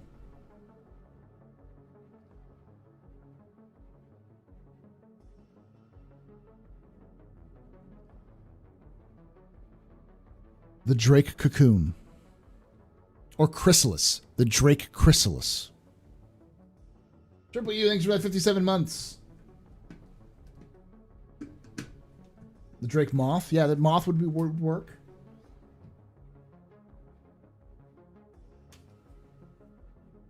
Drake Dagger. It's not really a combat ship. It's a cargo ship. What is CIG's next step after Pyro and Nyx? They seem to be moving away from the UE core worlds. Would you believe the world they'd add is Virtual System after Nyx? They get the Van Duel in game quicker? No. I think what they'll likely go for is Magnus, because it's another major ship location. It's also really it's a shitbox location, but it's still UEE. So they'll go away from having complete anarchy to controlled anarchy to shitbox but still UEE, and then likely from there I still think that what is it? There's one of those places that I've been hammering as a great place for CIG to go because it has a quantum point to both, or a quantum point. It's got a jump point to both Nyx and Pyro. Can't remember the name of it though. Castra. Thank you. Castra. I've been saying that that's a perfect place because it's literally 2 planets, one of which is inhabited, the other one's a gas giant. And the planet itself has an old military base, which has been converted to civilian use.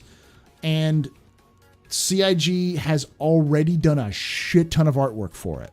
So it's obvious they've had a lot of ideas around this landing zone for a while. It's called Cascom is the planet, and I think it's called Marshall Landing, something like that. I gotta look it up, but yeah, Castra. Odin is going to be there, but Odin's not going to be put in there until Squadron 42 is out.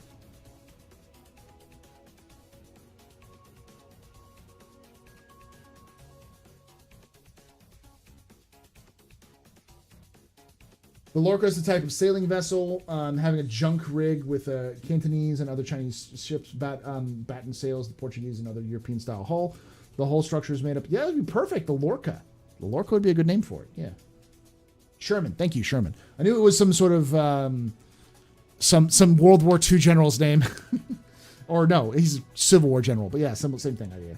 Some general's name. The Drake Mule. That'd be a good name for it too.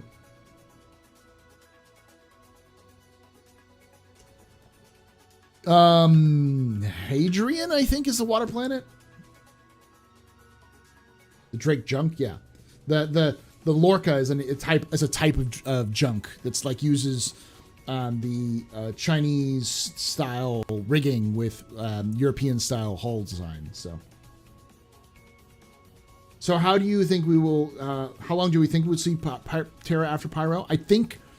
Okay, so in my head, the way this will work is CIG will make 5 or 6 systems. I think Virgil's going to be one. Virgil's going to be one of the last ones. But they'll make a handful of systems all connected to Stanton, and then they'll make Terra. And when they make Terra is when they'll go from alpha to beta. So they're waiting for Terra to be finished, or waiting for everything else to be finished before they work on Terra. So they'll build other systems while they're practicing working on different systems and how they look and all sorts of things. And then when they get the back end finished and secured into a good degree of like dynamic server meshing and everything, when that's all up and functioning, then they'll sit down and tackle Terra. And when they release Terra, they'll release beta version 1. That means they'll have something like between 6 and 10 systems in the game. All of the base systems will be operational, and they have a good giant centerpiece to show off. It's good PR. It makes a lot more sense because you have a lot more practice and you have all the systems, all of the back-end systems finished. And it's not the last centerpiece, but it's one of the first centerpieces. So, are we expecting 315s after CitizenCon? CIG's someone already leaked CIG's internal deadline, which was October 20th, I think. For release of 315, so even CIG doesn't think they're going to release it before CitizenCon. I wouldn't be surprised if we get an Eva Conti before CitizenCon, though. Haven't I heard they mocked up places like Terra? They did mock up Terra, but it's huge. It's impossible to run it because it's so detailed. It's very old. They were originally planning on making Terra. When they originally planned on making Terra, they were going to make it as just a cutscene and a landing zone, but they stopped making it. And I think I remember hearing Disco Lando. This may have been at the virtual bar Citizen. But I think there was some discussion about the landing zone being that they stopped work on it because they wanted to work on something else and return to it when they had better planning or better tools or when they had more experience. Question, when do you think we'll be able to put a vehicle in the cargo of a ship and still have it be there when we store it and call it back, or still having it after log? It should, the vehicles, right now, if you park a vehicle in a ship and you store that ship, the vehicle will still be in that ship. That already happens. If you're talking about spawning a vehicle in that ship, soon. They've talked about that. They're working on it right now. Okay, Astropub question. Do you think a Drake ship can survive a travel through a jump point travel? Yeah, of course they can. That's literally what the Corsair is designed to do. Meant to say dumb question? Okay. So do you think there will be a Drake sale like on Talk Like a Pirate Day this year? Wasn't that already passed though? Yes. How are jump points going to work? As I understand, jump points are small, medium, and large with respect to ship size. However, we've all seen the video of the Carrack large jumping through medium jump point. And on top of that, we know that there are Idrises that have flown from Pyro to Stanton because Xenothreat is from Pyro and they brought their fucking Idrises. So it's got to at least support an Idris. The concept of small, medium, large jump points has completely changed. I think likely now there is some definition behind it, being that a medium jump point will allow for two medium ships to traverse side by side bidirectionally. So essentially 2 freelancers or going side by side, going in opposite directions, which means that you could also fit one large or small capital ship through there as well. They also may change the sizing a little bit, depending on what's going on. They've already changed planets entirely from their original design in Pyro because it didn't work for the gameplay. So some of the lore is going to change here and there, and likely some of the sizing will change. But we don't know, because we've actually seen pictures of large jump points. There's a concept picture of a large jump point with a fucking Bengal flying through it. Let me see if I can find it. The original concept had to deal with small, medium, and large ships. That was the original pitch, but that's changed. It's like 7 years old now.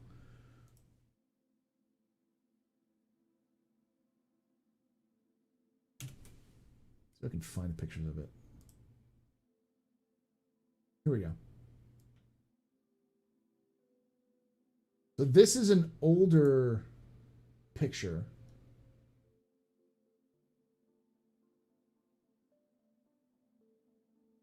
It's not that much older.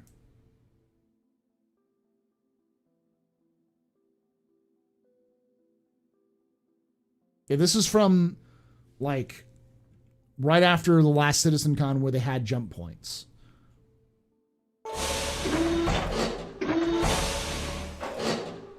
That's a Bengal carrier. Look at it and compare it to that jump point.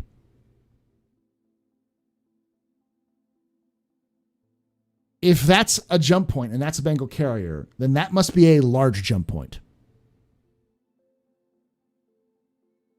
You could fit multiple Bengal carriers in a large jump point. That's how fucking massive they are.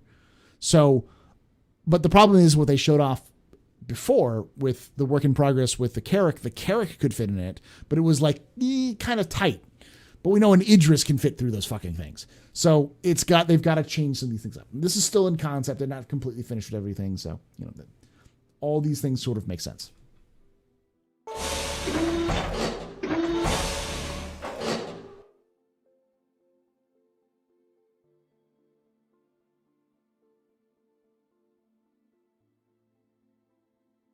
Do I think Pyro will be teased in October with NPC Kraken ships? Probably not Krakens, but yeah, they'll definitely have some larger ships for sure.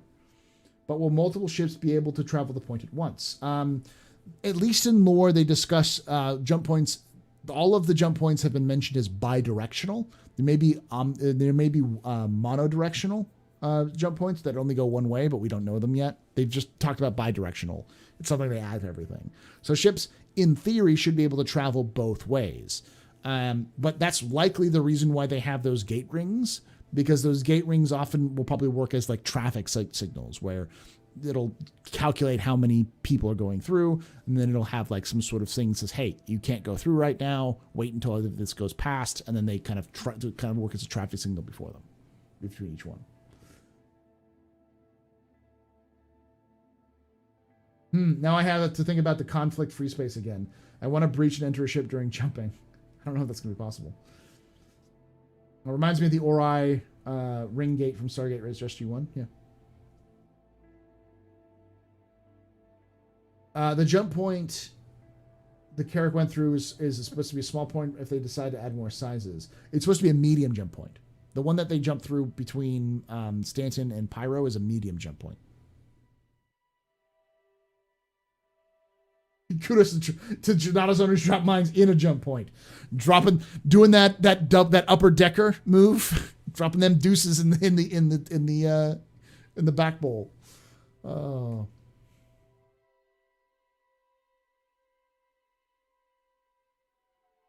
Oh yeah, no, it's going to be a chaos. Jump gates are going to be absolute nuts. They're going to be nightmares to fly through, especially the more traveled ones, because you're going to have NPCs flying through them as well as players.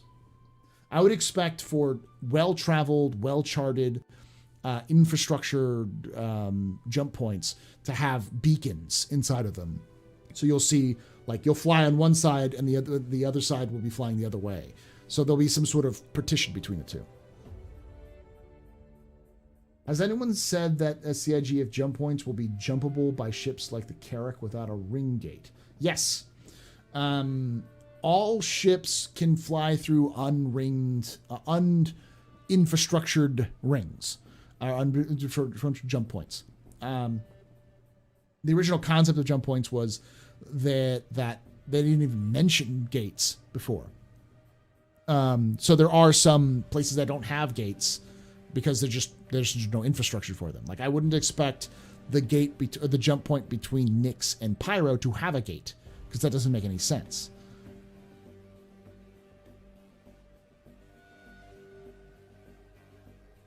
Later, Algorithm, thanks for hanging out.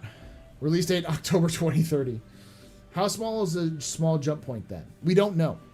That's the problem. Like, if that's the large jump point, where Bengal is just takes up maybe 1/6 of the entire jump point, and a Bengal is the biggest ship in the game, well, next to the King ship, then I would expect that small jump points possibly could have multiple Auroras flying through them at once. Maybe something because at one point they said the Freelancer was the biggest ship that could fit through a small jump point. That was a statement at one point, which may change.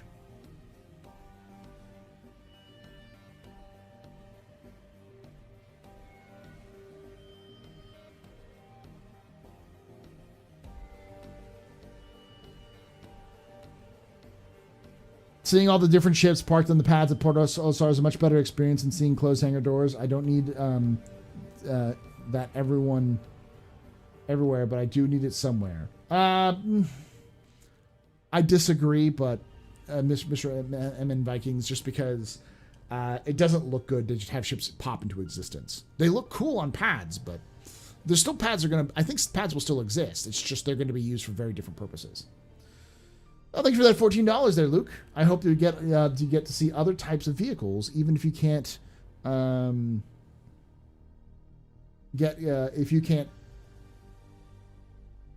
players can't get them like on the road trains we have in Australia. If anything is interested in something like that, check out Isaac Arthur. Yeah, Isaac Arthur is I've plugged Isaac so many times in this channel. He is one of my favorite content creators. Once you get past his lisp, he's fine. Let me put it this way. If you are a science fiction fan, if you like military science fiction, if you just like science fiction in general, you like science and you like the science behind science fiction, Isaac Arthur is an ex-Marine. He's an ex-Marine artilleryman who also has a PhD in physics, I believe. Physics or some similar science, related science. And he is a futurist. So he does videos on YouTube talking about possible future technologies based off of social trends and current technologies. And he's one of the few people that I know of who tackles the idea of what would warfare in space look like based off of current technology or technological trends. So if you want to know what Star Citizen would be like in real life, Isaac Arthur's a good person to look at that.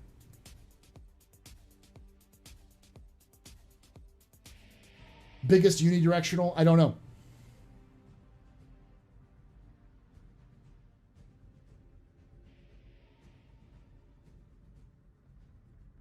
Maybe like ship component systems, a small jump can fit 3 small ships or 1 medium, that sort of thing. I don't know.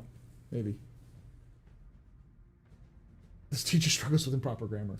I'm a history teacher, not an English teacher. I do bad English all the time. I try to catch it where I can, but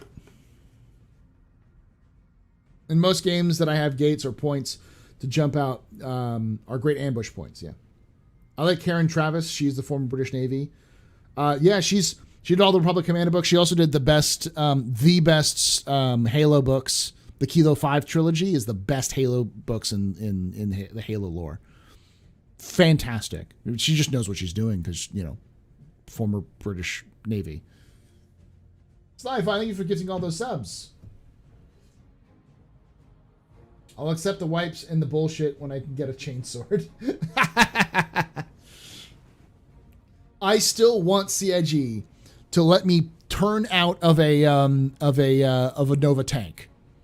All right, if I can just turn out, just for those of you who don't know, turn out means like basically getting out into the turret and opening like the shielded kind of hatch and stepping out of the hatch and be able to look out. That's what turning out is. I want to be able to turn out of a Nova with at the very least, so I can equip a knife and scream at my driver to get me closer so I can hit them with my knife. All right, that's all I want.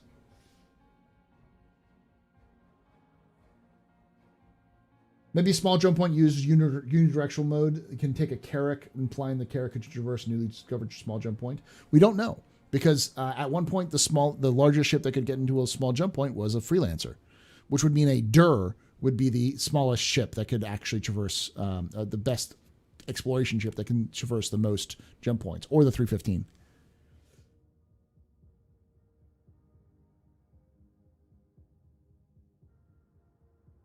Calm down there, Yarrick. Do you think CIG will implement more melee weapons besides knife and spear? I hope so. I think Star Citizen would be a fantastic game to have axes, swords, or clubs. And while that sounds like weird, the reality is that most combat in Star Citizen will be done in close quarters and in space. And in space, I don't have to if I'm in close quarters and I'm attacking somebody, I don't have to reload an axe.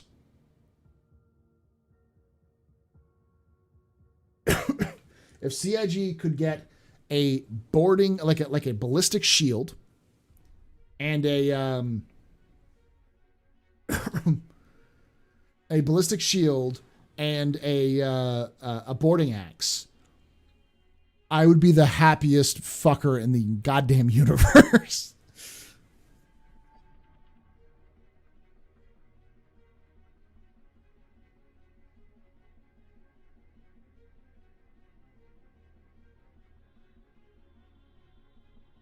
We're getting crossbows, yeah.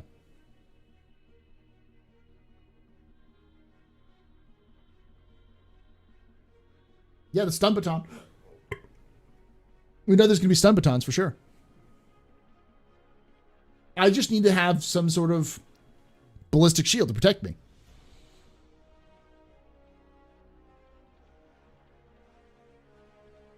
As a reenactor, I could see how effective close combat would be on a ship. Essentially, it's violence of action.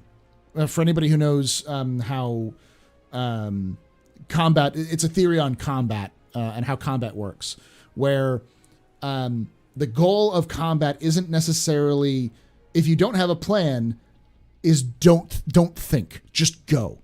The more you push, the more you will keep your enemy off balance. Because if you don't give them time to balance and to think, you can take advantages of their weakness and just keep pushing.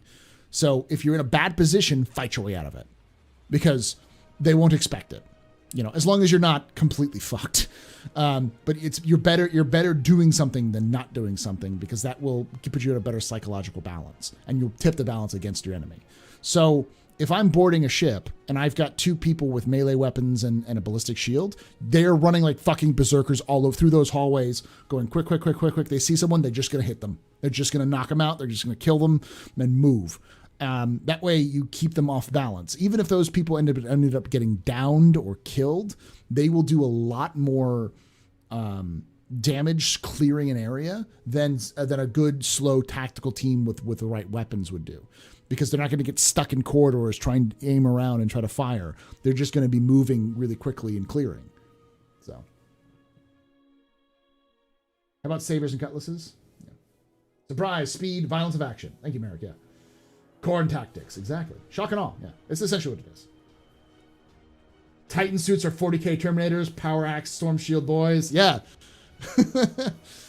See, a boarding axe would make sense because you might have something like an axe as a utility item, something that would exist in the universe for survival mechanics, or for you need to cut power. There could be some uses for axes on a spaceship, just as an emergency thing. So if it also doubles as something you can hit somebody with, it would work. Swords would be a little bit more difficult because a sword is specifically for attacking, and you wouldn't necessarily see swords. You definitely see clubs though, or like stun batons and such. So.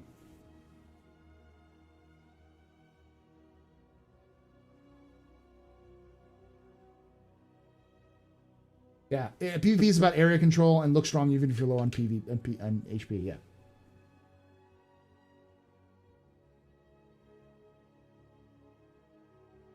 Also, melee weapons are relatively silent and harder to track using audio only. Exactly.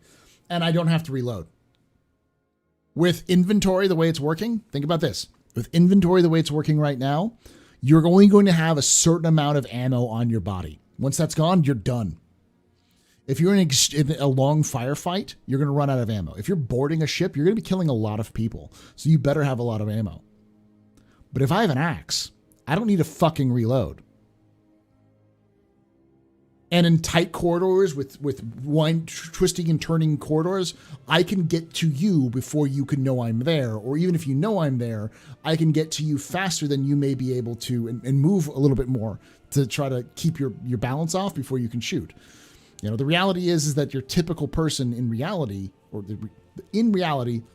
typical shooter is going to panic fire if someone is approaching them, because very few people are calm, cool, and collected when you've got a crazy person screaming at you through VoIP with an axe. If I am giving a cornite blood scream at somebody through VoIP in game, them being able to headshot me or even center of mass me would probably be low, especially if the distance is only a couple of meters.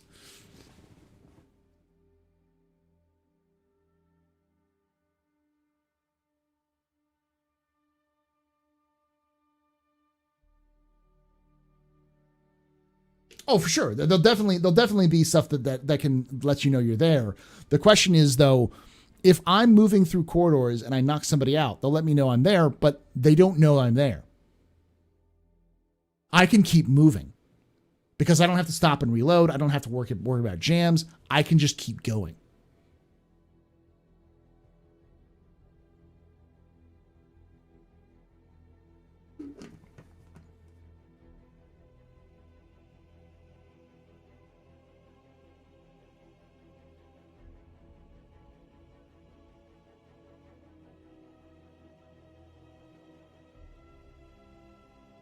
The spear in Galway is probably more effective than an axe. You definitely need that shield.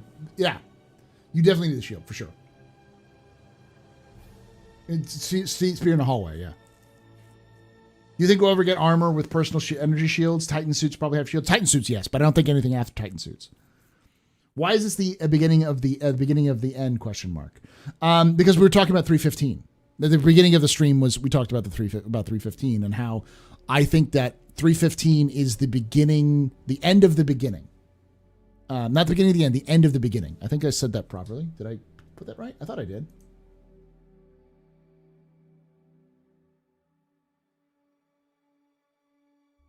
Beginning of the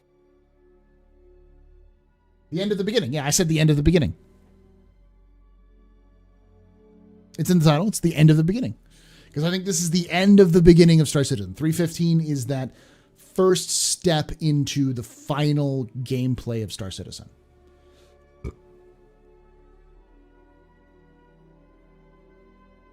Yeah, so it's in the title. The title says end of the beginning, not beginning of the end.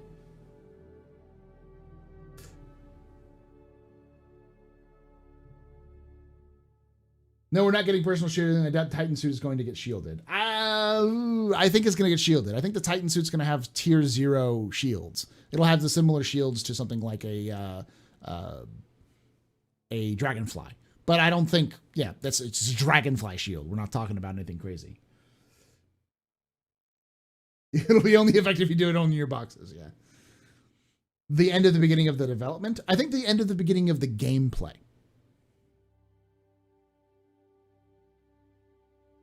It's not really the start of development in the sense that you're going to start seeing Star Citizen as it should be played. There's still going to be more additions and changes, but this is going to be a fairly large change to the dynamics of Star Citizen. Not having access to all the things at all times, death mattering a lot more, health systems slowing you down. These sorts of things are big in terms of the game that Star Citizen's trying to be.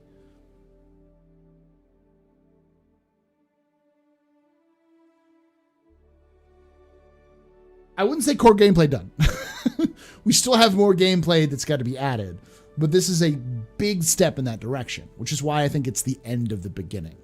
I think we're no longer in this territory of, it's just a test. It's just a tech demo. It's like, no. We've passed that stage a long ago. But even for those people who are like, it's still a tech demo, here is this is not going to change. This is not temporary hold, wait for it. This is the tech that's going to be put in forth. We might have some UI changes. We might have some tweaking here or there, but this is the way that Star Citizen is meant to be played, with this type of medical system and with this type of inventory.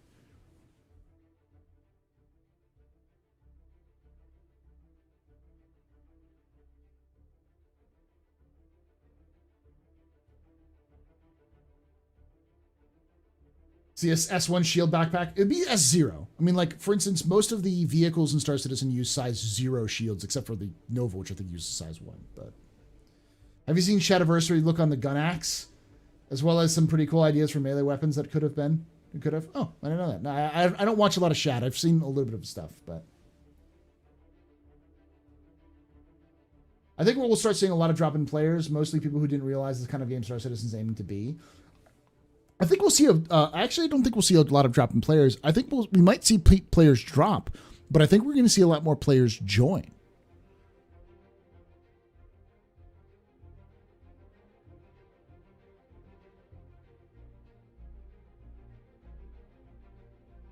Axe attacks, a guy running at you with just his box, just swinging an axe is a lot more scary than a guy in tack armor doing it. Yeah, it's true. But naked axe work is always more frightening than clothed axe work.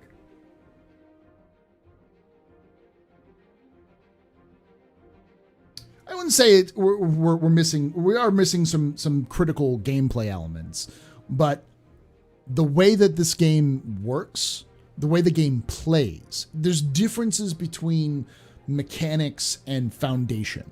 This is like one of the main parts of Star Citizen. This is the death of a spaceman. That's what this is. This is the death of the spaceman mechanic. There are two other parts that need to be added: the dynamic economy and the shared universe.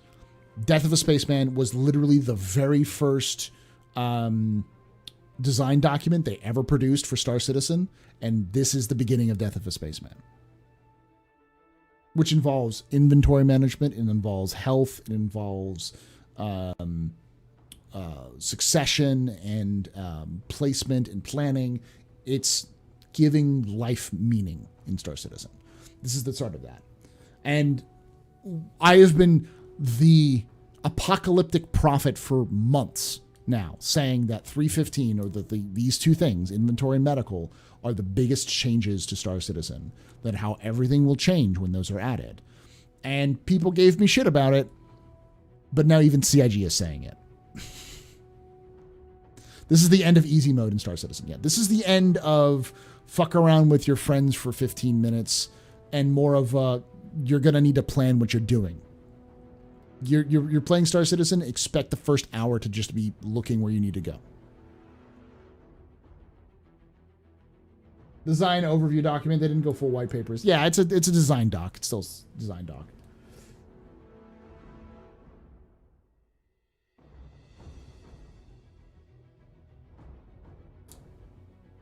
And be saved, yeah. Is that already? We're going to be... Holy Jesus. I've been doing this for 3 hours? I thought I only usually do it for 2. I thought, like, last I looked up, I was like, it's like an hour and 50 minutes. We'll just talk for a few minutes and then get done. Nope, that was an hour ago. I'm wondering how this will affect the more chaotic orgs and stuff. It'll definitely put a damper in some of their plans. So 6-hour streaming coming? No. It's only been 20 minutes, yo. Shut up. I'd say it's the context for a player's existence and mortality interface. I guess is the way of putting it. The idea being that the game we've played up to now has never been the idea of what Star Citizen would be. It was simply the game in development. The game we're going to be playing in 315 and beyond is the game's concept. We're moving away from works in progress and testing into testing, but with the final product, the first shingles, the first framing of that universe. Everything up till now has been tests for this.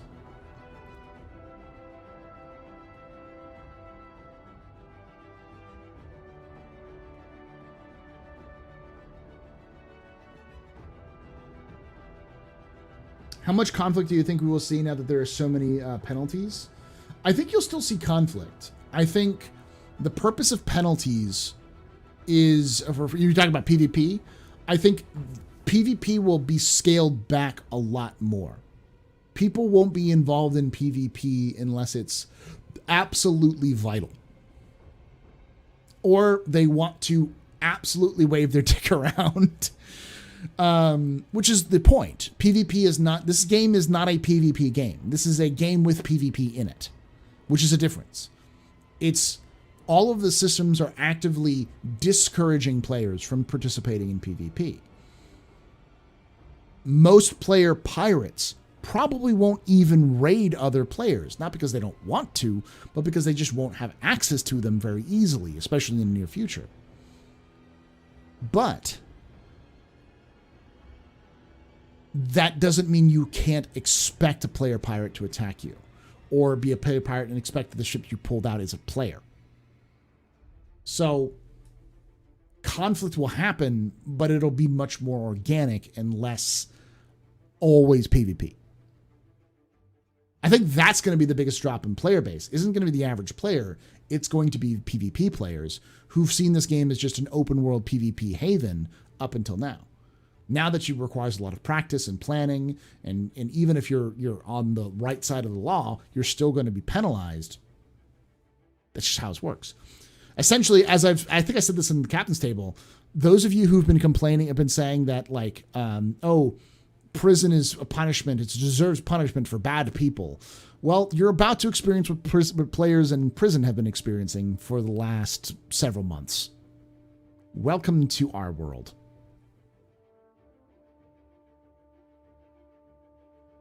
Or they're really into RP, yeah.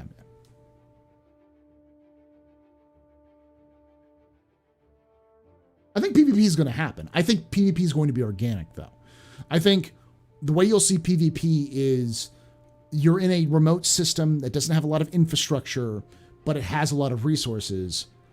And there is a group that has a base, that, or like a city or a facility that's located on this one area, which is at a key crossroads for you extracting ore to another location. You can either negotiate with them so that you can get passage by, or you can try to wipe them out so that they don't harass you on your journey back to civilization.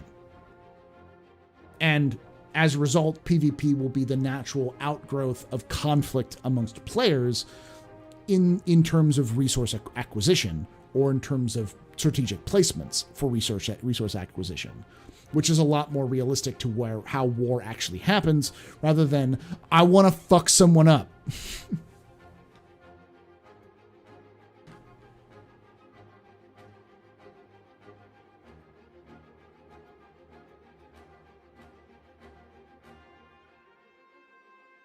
Well, there is still a reason to PvP and take stuff from people in 3.15. That's still very dangerous. That's a lot of risk you're taking for probably not much of a reward, other than, EP-ness. Jumptown 2 is going to be tense. It's not going to be simple. I sense Homestead's far closer with this reset. I agree. What really matters is iCache. CIG's been really pushing to get iCache done. There's a lot of network stuff that's being finishing up in the next couple of months. CIG wants to make server meshing happen. Maybe not in 3.15, maybe not in 3.16, but shortly after that. I'm personally more on the skeptical side. I think they'll find something in January when they do the review that'll show that while they did a lot of work on this server meshing, there still needs to be some more polishing done. So they'll probably have to push it down to 3.17 from 3.17 to 3.18. And then they'll be like, it's not quite there yet in 3.18. We could release it, but we can just take a little bit longer and fix it. And then as a result, it'll be pushed to 3.19, which happens to be CitizenCon. And then you've got yourself a CitizenCon release for server meshing, or, possibly at 3.20, the server meshing happening at the end of the year. One of the two.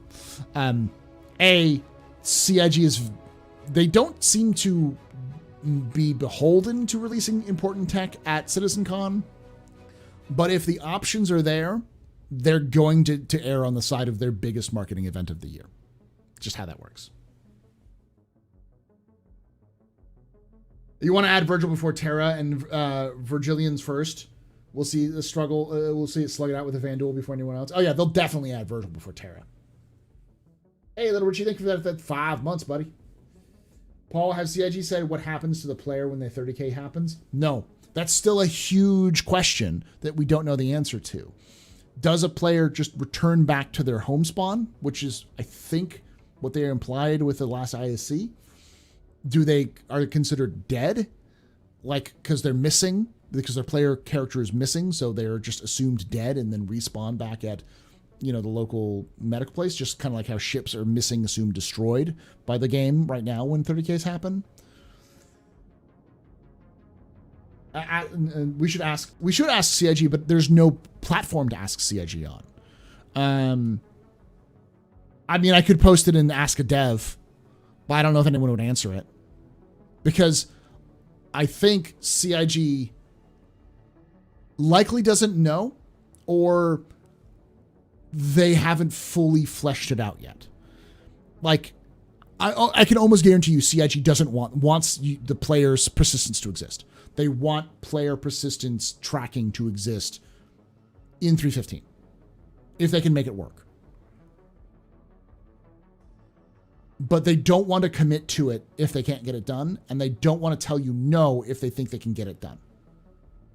And the fact that they've went out of their way to not talk about it tells me that there's some gray area there, which they're not sure about yet.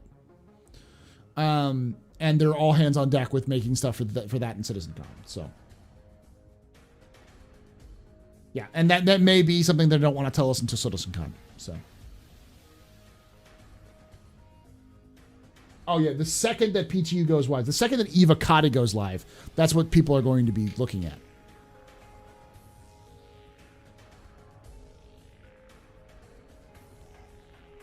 Kazakh, yeah, that's the plan. That's the plan. But the question becomes, is that what 3.15 is going to have, or is it going to happen later? That is the plan for iCache, but we don't know how much of iCache is involved in 315. And even though they answered that several months ago, that was several months ago. That was probably 100 meetings ago in CIG's terms. So that was at least several sprints ago. So plans versus implementation are two different things. So CIG hasn't out confirmed any of that. And because they haven't out and confirmed any of that, it's hard to tell. It's realistic to keep your... is it realistic to keep hopes up for persistence in TT0 in December? Yeah, probably not. But I wouldn't be surprised if persistence happened in March or July. Well, let's be honest, April or August of next year.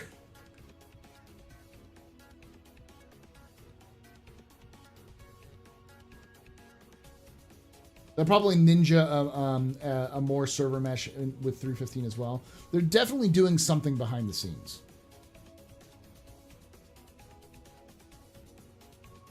No plane survives first contact with CIG servers. Nope.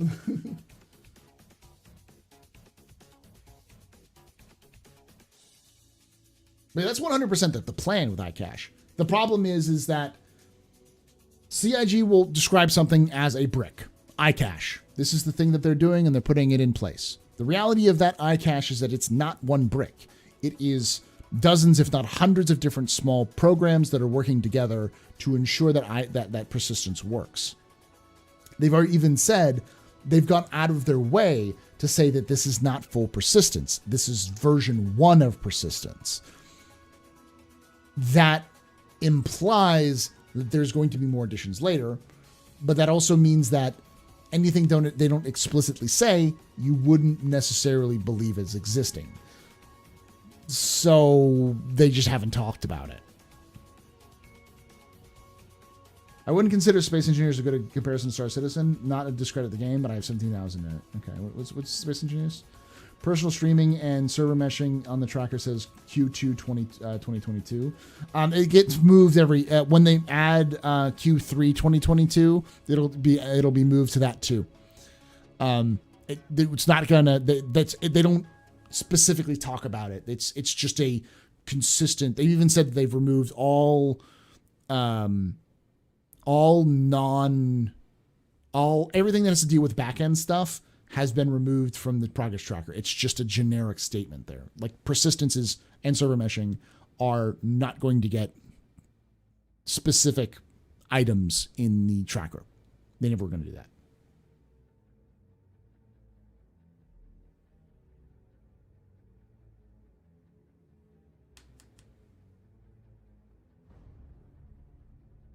One of the recent videos I talked about how as soon we will see a way longer time to kill time, maybe five times ish. And instead of most of the situations, it'll be more about time to disable. Yeah.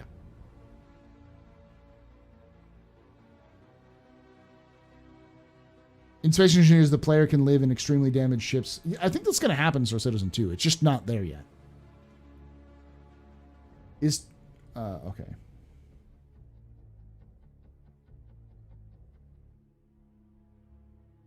We're about to see this return of 2.0 style of FPS combat, arc lights and default flight suits as far as the eye can see.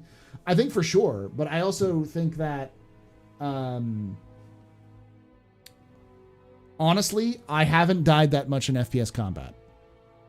It's a rarity for me to die in FPS combat. I'm also probably not going to do FPS combat unless I have somebody with me with a medipen. Because having one friend increases your chances of survival tenfold.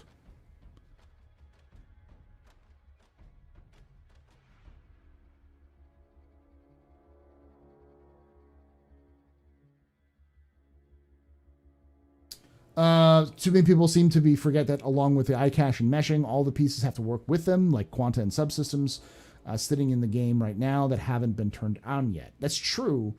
But in terms of dealing with the tracking is only specifically for items. And that's one of the reasons why they're wiping everything is because, for 315, is because they need to reset all of the items so they can track them better. And in theory, that could mean that the statuses of all the items is saved in the external server rather than on the physical server.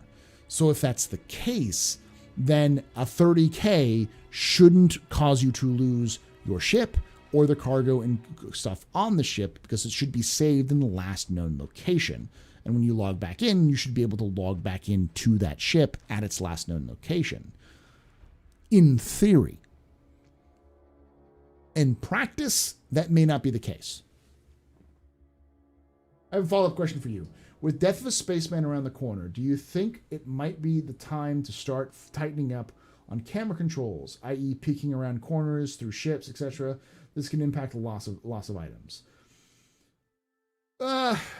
Likely, but with CIG's ability to wipe at a drop of a hat, they probably don't care that much. They probably will tighten up on it a little bit later. It's not really that much of an issue. Like I said, PvP is going to start becoming harder and harder to do on a regular basis simply because we're talking about a completely different game. 315 is a different game from 314, and PvP is not going to be as encouraged unless there's a lot of money on the line. A game theory, yeah. Half of it is just server/netcode performance, though. I think they talk about this on their own videos where they play on a local instance and it plays much better, feels right. Yeah, but I mean,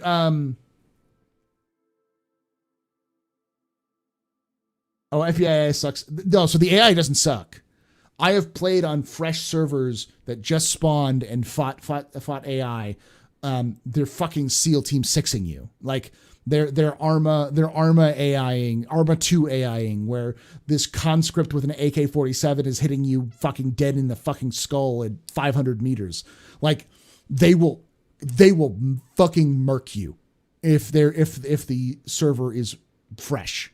The second they have any kind of server update issues, they're back to derp. The AI is not bad in Star Citizen. It is quite dangerous. The problem is it's hard to balance because most people go in and these AI engineers create these very elaborate AI programs, and they don't know if it's too hard or not because players are like, we're just killing them easily.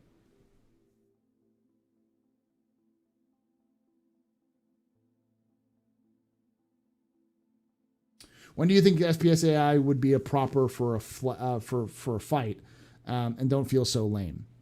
It seemed to be slow and react properly. That's because of the server update issues. We won't see any major changes until they do. They finish up the iCache work, and even then, probably not until server meshing, when they can actually physically restrict server updates to a server which is smaller than the entire fucking solar system.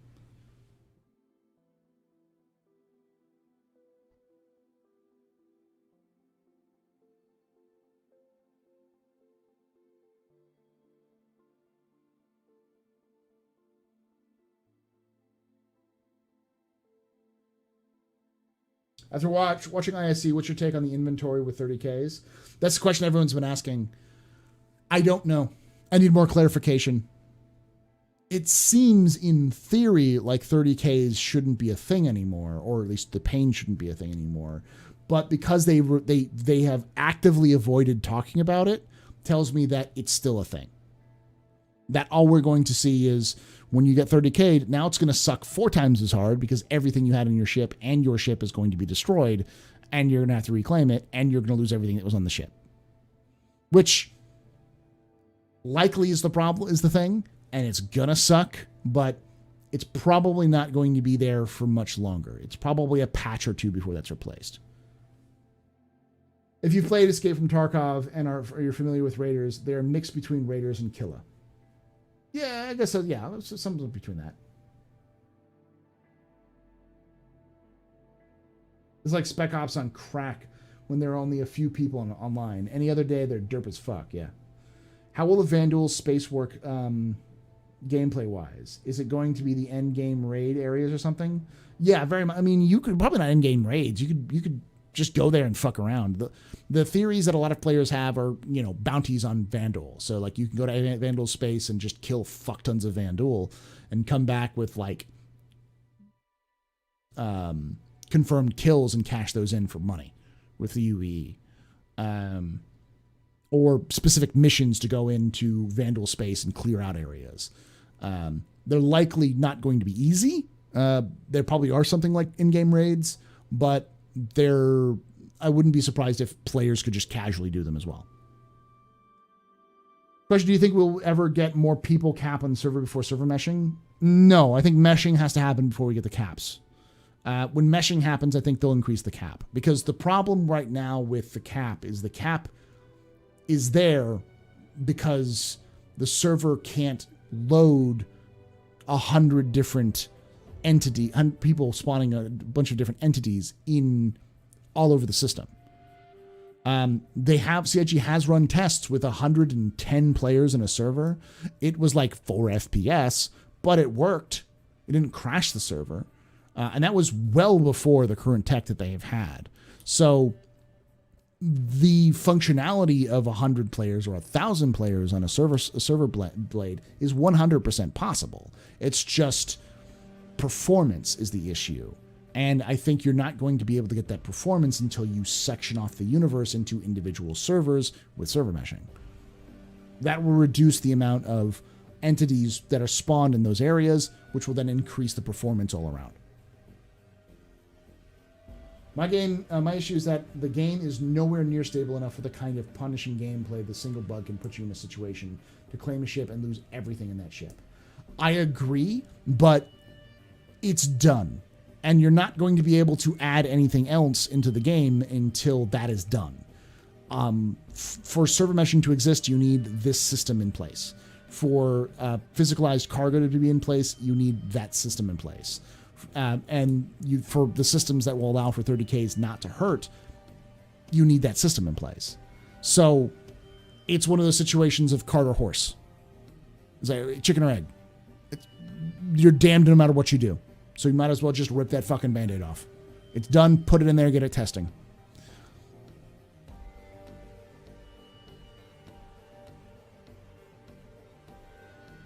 Well, what do you think the cap will be after server meshing? In theory, infinite.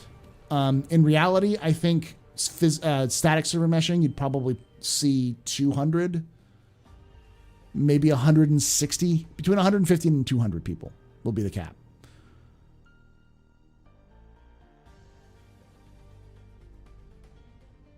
It's like living in a gingerbread house. Yeah, food or shelter. Yeah. I think with a full system that they're developing in place, thousands. 1,000 people, because they're also looking at Russian nesting doll the fuck out of this thing, where they're going to turn interior areas into their own servers. So at a certain point, everything's a server. The planet is a server. The city is a server. The planet is its own server.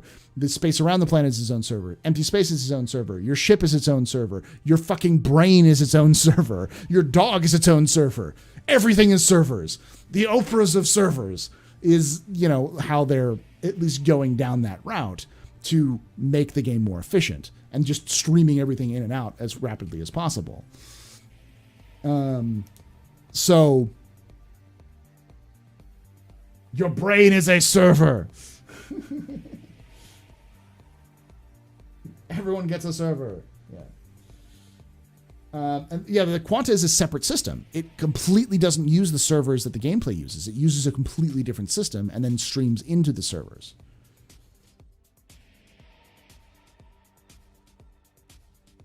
That's the problem when you have orgs that have so many people in them. Do you think that they'll put a cap on how many people can be in one org? No. Because you can have 1 million people in an organization. That doesn't mean you have to have 1 million people in that one area. I mean, I work for a school system where there's like thousands of teachers and administrators. I don't know every single person in my school, let alone every person and every administrator in the district. That's fine. I never, I work on a day-to-day basis. I don't need to know those people. Same with works. What's the end game for CIG? Most monthly fee, pay to play. Single purchase. They're gonna do pay to play with microtransactions is what they'll do, and continuing to sell ships, the macro transactions of ships. They'll sell concept ships. Likely, what they'll do is they'll sell a concept ship that's going to be released the next patch or something like that. They'll get to the point where they're going to release, hey, it's going to come out next patch. Buy it now and you'll get it in game. And then the patch after that, it gets added to purchases for in-game cash. They're never getting rid of selling ships. I just don't see them doing it. It's just makes them too much fucking money.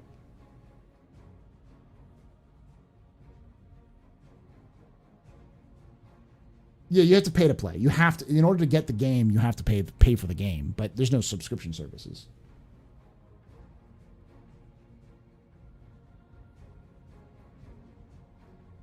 They are doing pay to play. You're talking about subscription to pay? No. They're already doing pay to play, though.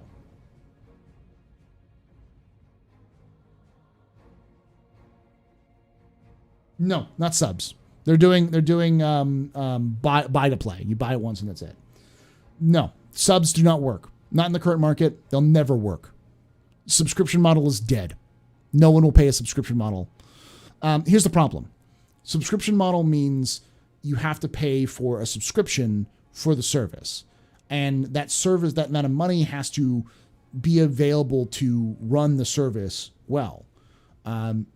If someone decides to play for 2 months, gets all they want them, and then cancels their sub, then you've only got them for once. The way you make money with subscriptions is month to month, or people buying big subscriptions and then, continually using them. Maybe forgets that it's on their credit card.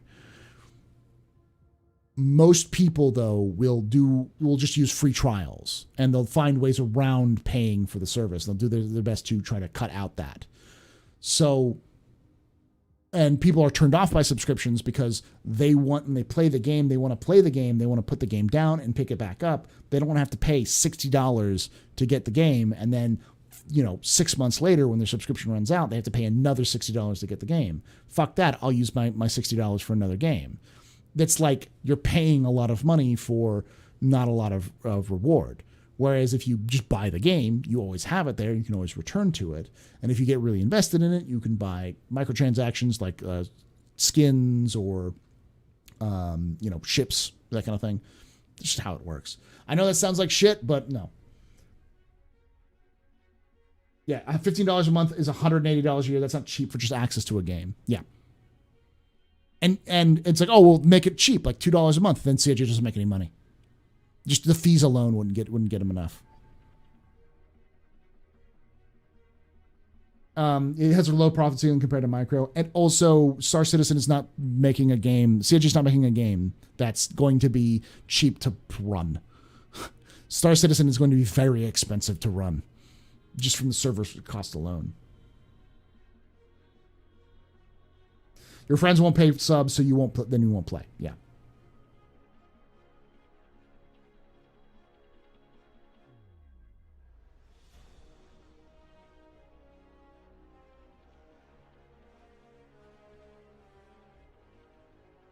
Miles, here's your problem with that logic. Saying that WoW earned $1.6 billion in 1 year and Star Citizen only earned 300-something million in total of 9 years.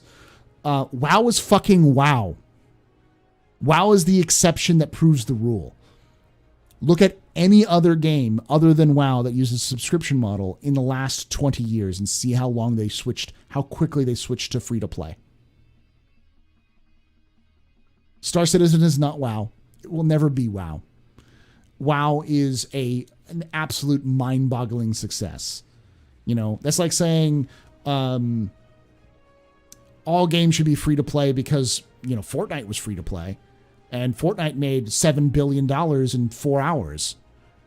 So we should definitely turn Battlefield into, because it's a shooter too, it should be free to play as well with microtransactions. It's just a bad comparison. Those are just bad comparisons.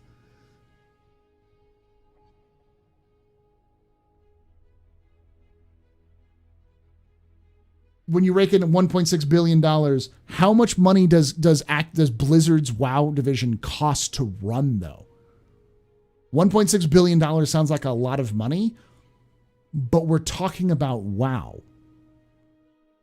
That's got to cost some money. That has to cost multiple millions of dollars to just function.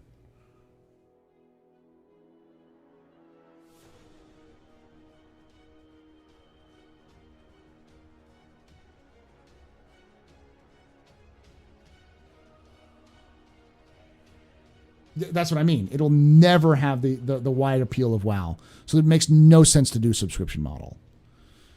Honestly, personally, I would prefer a free to play model with expansions that cost money and microtransactions. Because Star Citizen CIG has been said from the beginning, any cosmetic microtransactions that they sell will be available in game.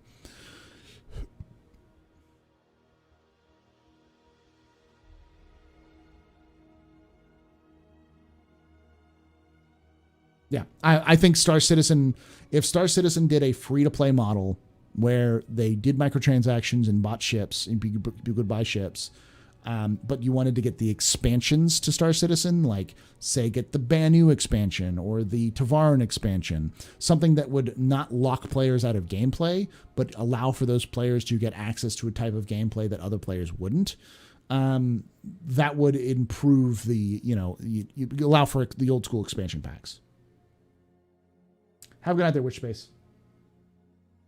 Love and Codex cut alone is half of Star Citizen's yearly budget. Yeah.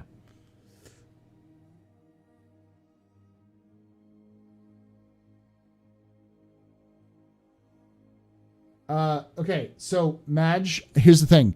Have you ever tried to contact Star Citizen customer support? No shade on CIG's customer support. I know a lot of people who work there, and they work really hard. But have you tried working with Star Citizen customer support?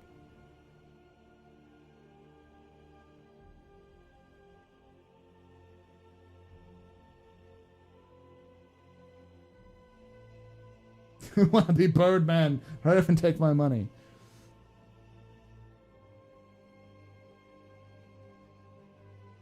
Oh, Bobby? Yeah, fuck Bobby. Fuck Bobby C. Everybody hates Bobby C. Fuck that man.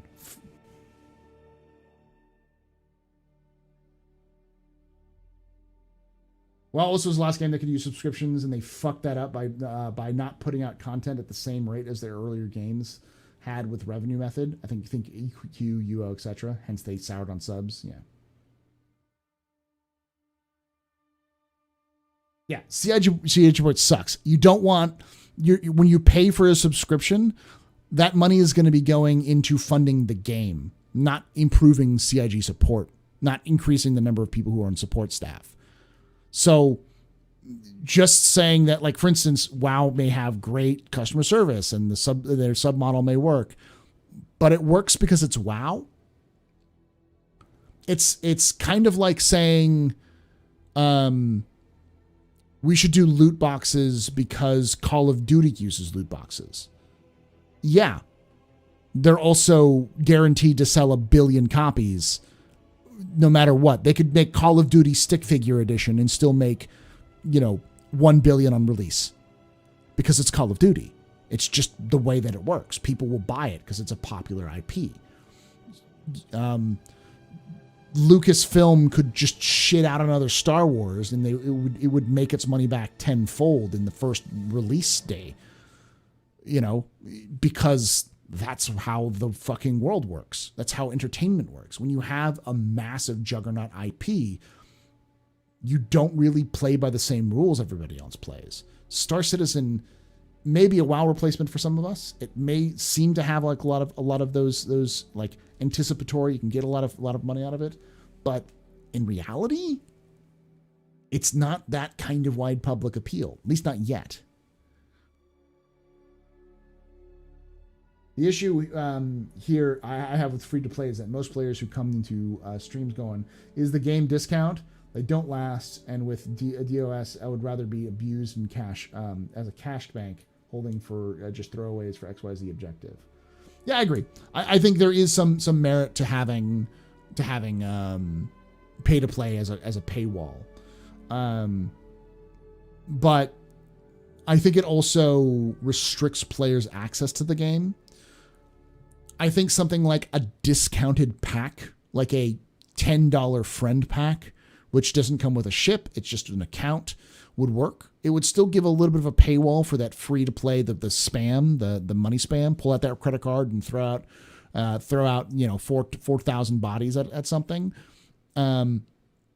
But reduce the bite enough to allow for players to play the game, jump into the game without having to pay a full price ticket. Star Wars is a bad example. Star Wars is not a bad example. Listen, the last Star Wars movie was absolute dog shit, and it still made its money back in spades.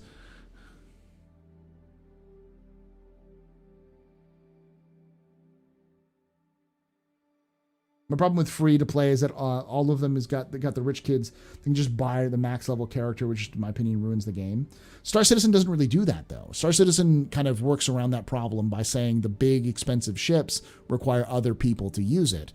And the big rich kid who has a lot of money in the bank is usually a shitty person who doesn't have a lot of social skills.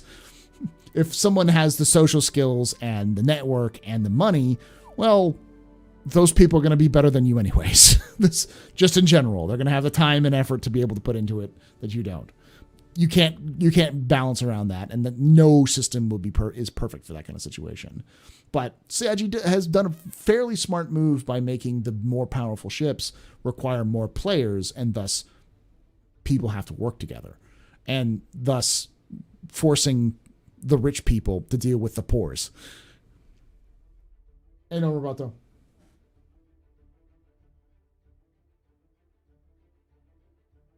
Yeah, it reduces the pay to win, and CIG at least is trying to reduce the amount of pay to win by just mostly giving cosmetics. Buying an armor pack like the premium armors doesn't really give you an advantage in combat. They just look cool, but you can buy them in game too.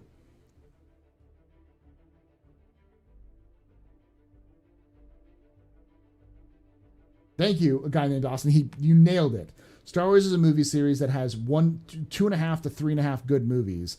I, of course, love it, but it's a perfect example of an IP that plays by its own rules. A WoW expansion could be the worst WoW expansion that Blizzard has ever released, and it'll still make fucking money because it's WoW. There may come a day when Blizzard is just cratered and WoW is dead, but that day isn't yet. There may be a day when people get Call of Duty fatigue, but that day it hasn't come for fucking decades. They're still making goddamn Halo games, and they're still making money off of Halo games, even though the last good Halo game was fucking ODST. Well, Reach, arguably, but... hey, Nubsy, I saw your thread on Reddit there, by the way. What are my thoughts on the format of the ship showdown? Do you think there are any changes that CIG should consider next year, in your opinion? Brackets. Small, medium, and large ships, brackets. So you have, and capital. So you have 4 small, 4 medium, 4 large, and 4 capital ships that duke it out in terms of those size ratings. So you end up with 4 contestants, 4 finishers, which are small, medium, and large, and capital, and then they can duke it out for the final victories.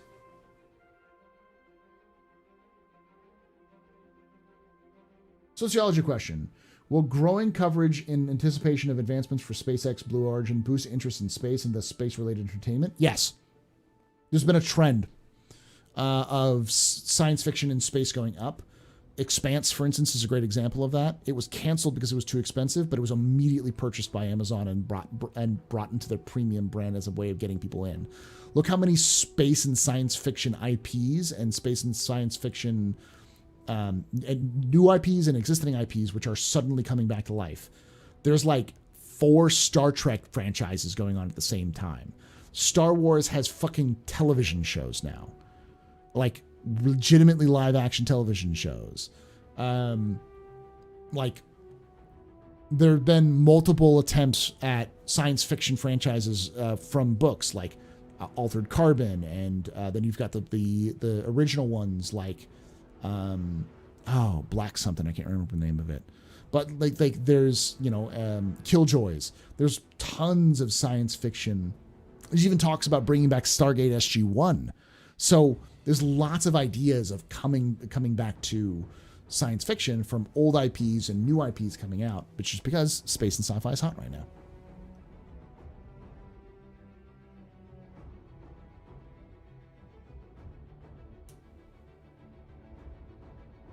They just released your Grand Theft Auto 5 and Skyrim. Yeah, exactly. Yeah, right now the top IPs are running on momentum rather than quality. That's true.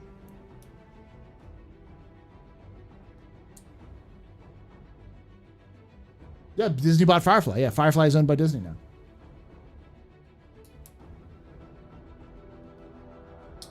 Lower Decks is fantastic, and the kids one that's going on Cartoon Network, I haven't seen it. I don't know if it's out yet or not. I can't remember the name of it, but it looks good. The one with Janeway in it, with Janeway hologram in it. Black Matter, thank you. Yeah, Dune is coming out. They fucking remade Dune. The most esoteric, weird, fucking science fiction property that has had any kind of popularity in the world. Thank you, fucking... what's that director's name? He made Twin Peaks. He's the same guy who did Dune.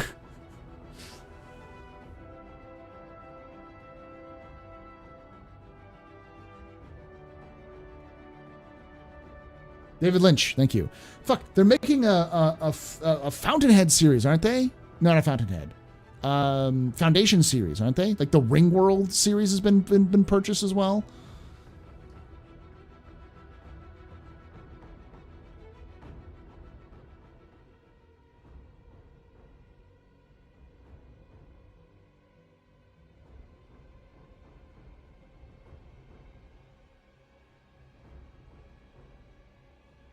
Yeah, a lot of people about to find out, because I've heard a lot of people complain that like, oh, Dune is just too big. It's just a massive science fiction. It's like, yeah, that's Dune.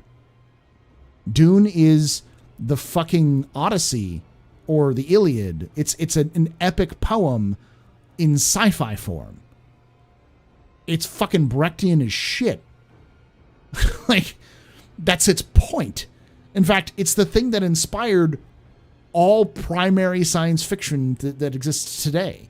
It's up there with Starship Troopers or The Moon is a Harsh Mistress or The Martian Chronicles or, any of those shits. Like those huge, like, 60s, I'm on a lot of acid and I'm going to do shit. I'm going to write some science fiction shit, books. Like, Star Wars is 100%, no questions about it, inspired by Dune.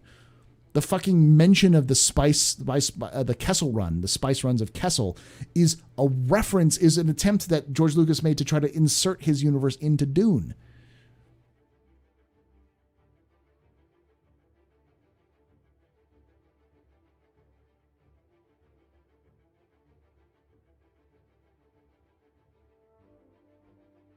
Yeah, they're even making a fucking Eisenhorn live action movie from 40K.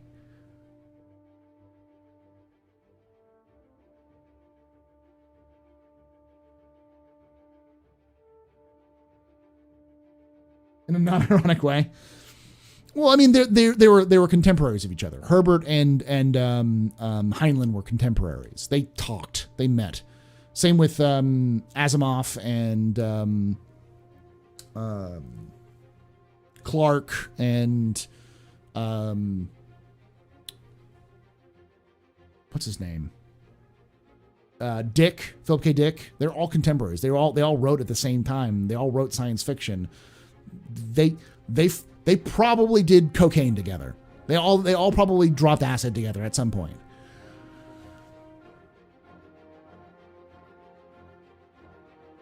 Let's go, Argo! Yeah.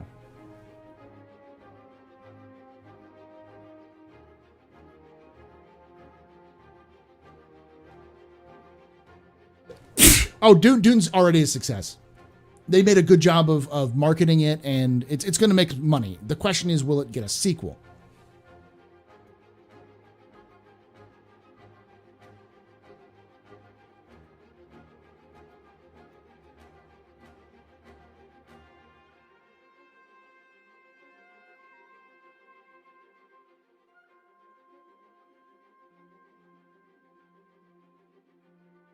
Got any facts about the Argo and why they're the best damn company in the verse? Thank you for them biddies. Yes, so I'm going to end it up because I've been streaming for far too long. I need to end this.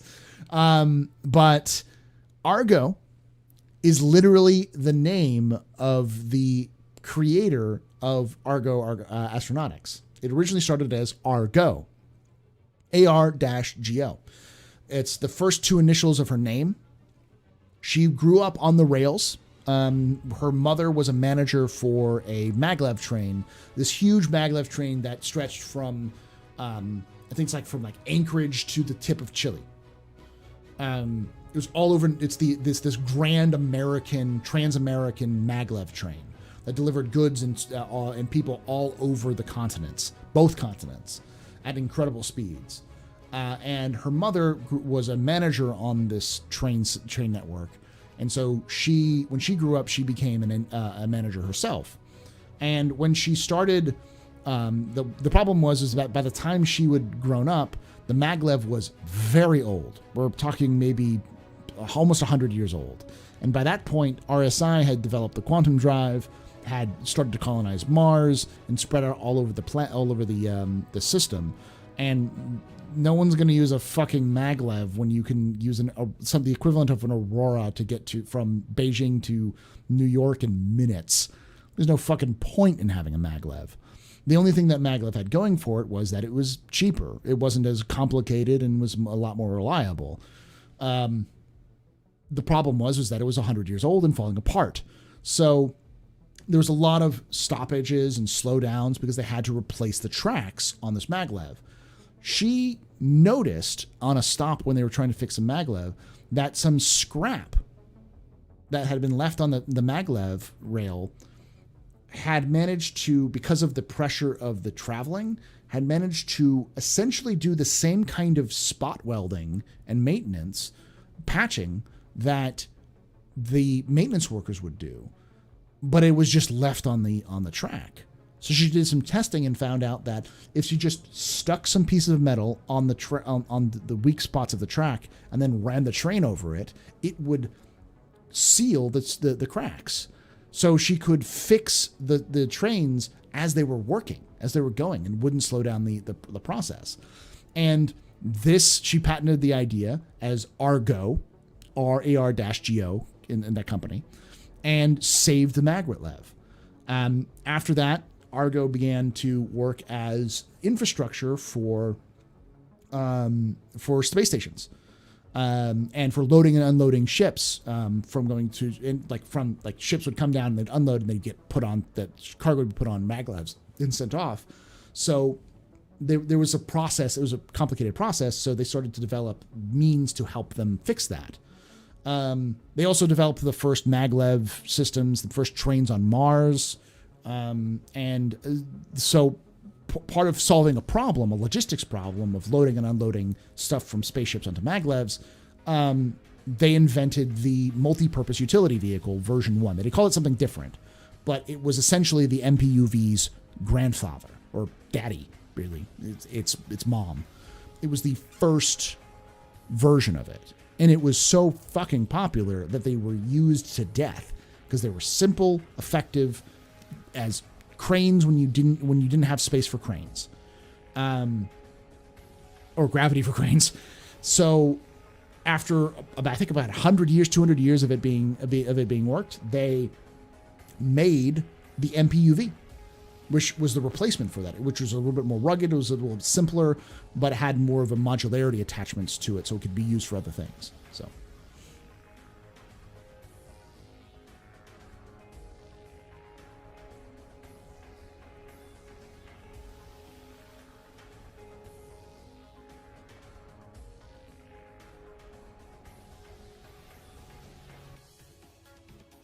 There we go. Thank you so much, Nerflame, for that 7 months. Pause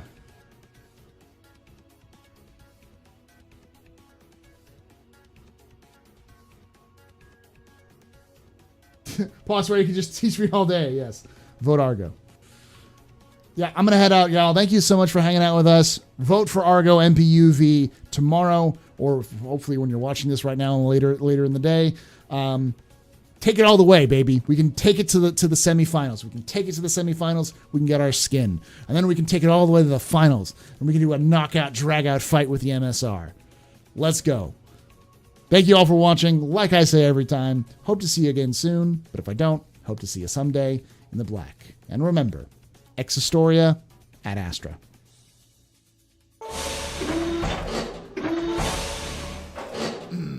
Dem biddies. I end on a fucking hype train. Oh well. Thank y'all.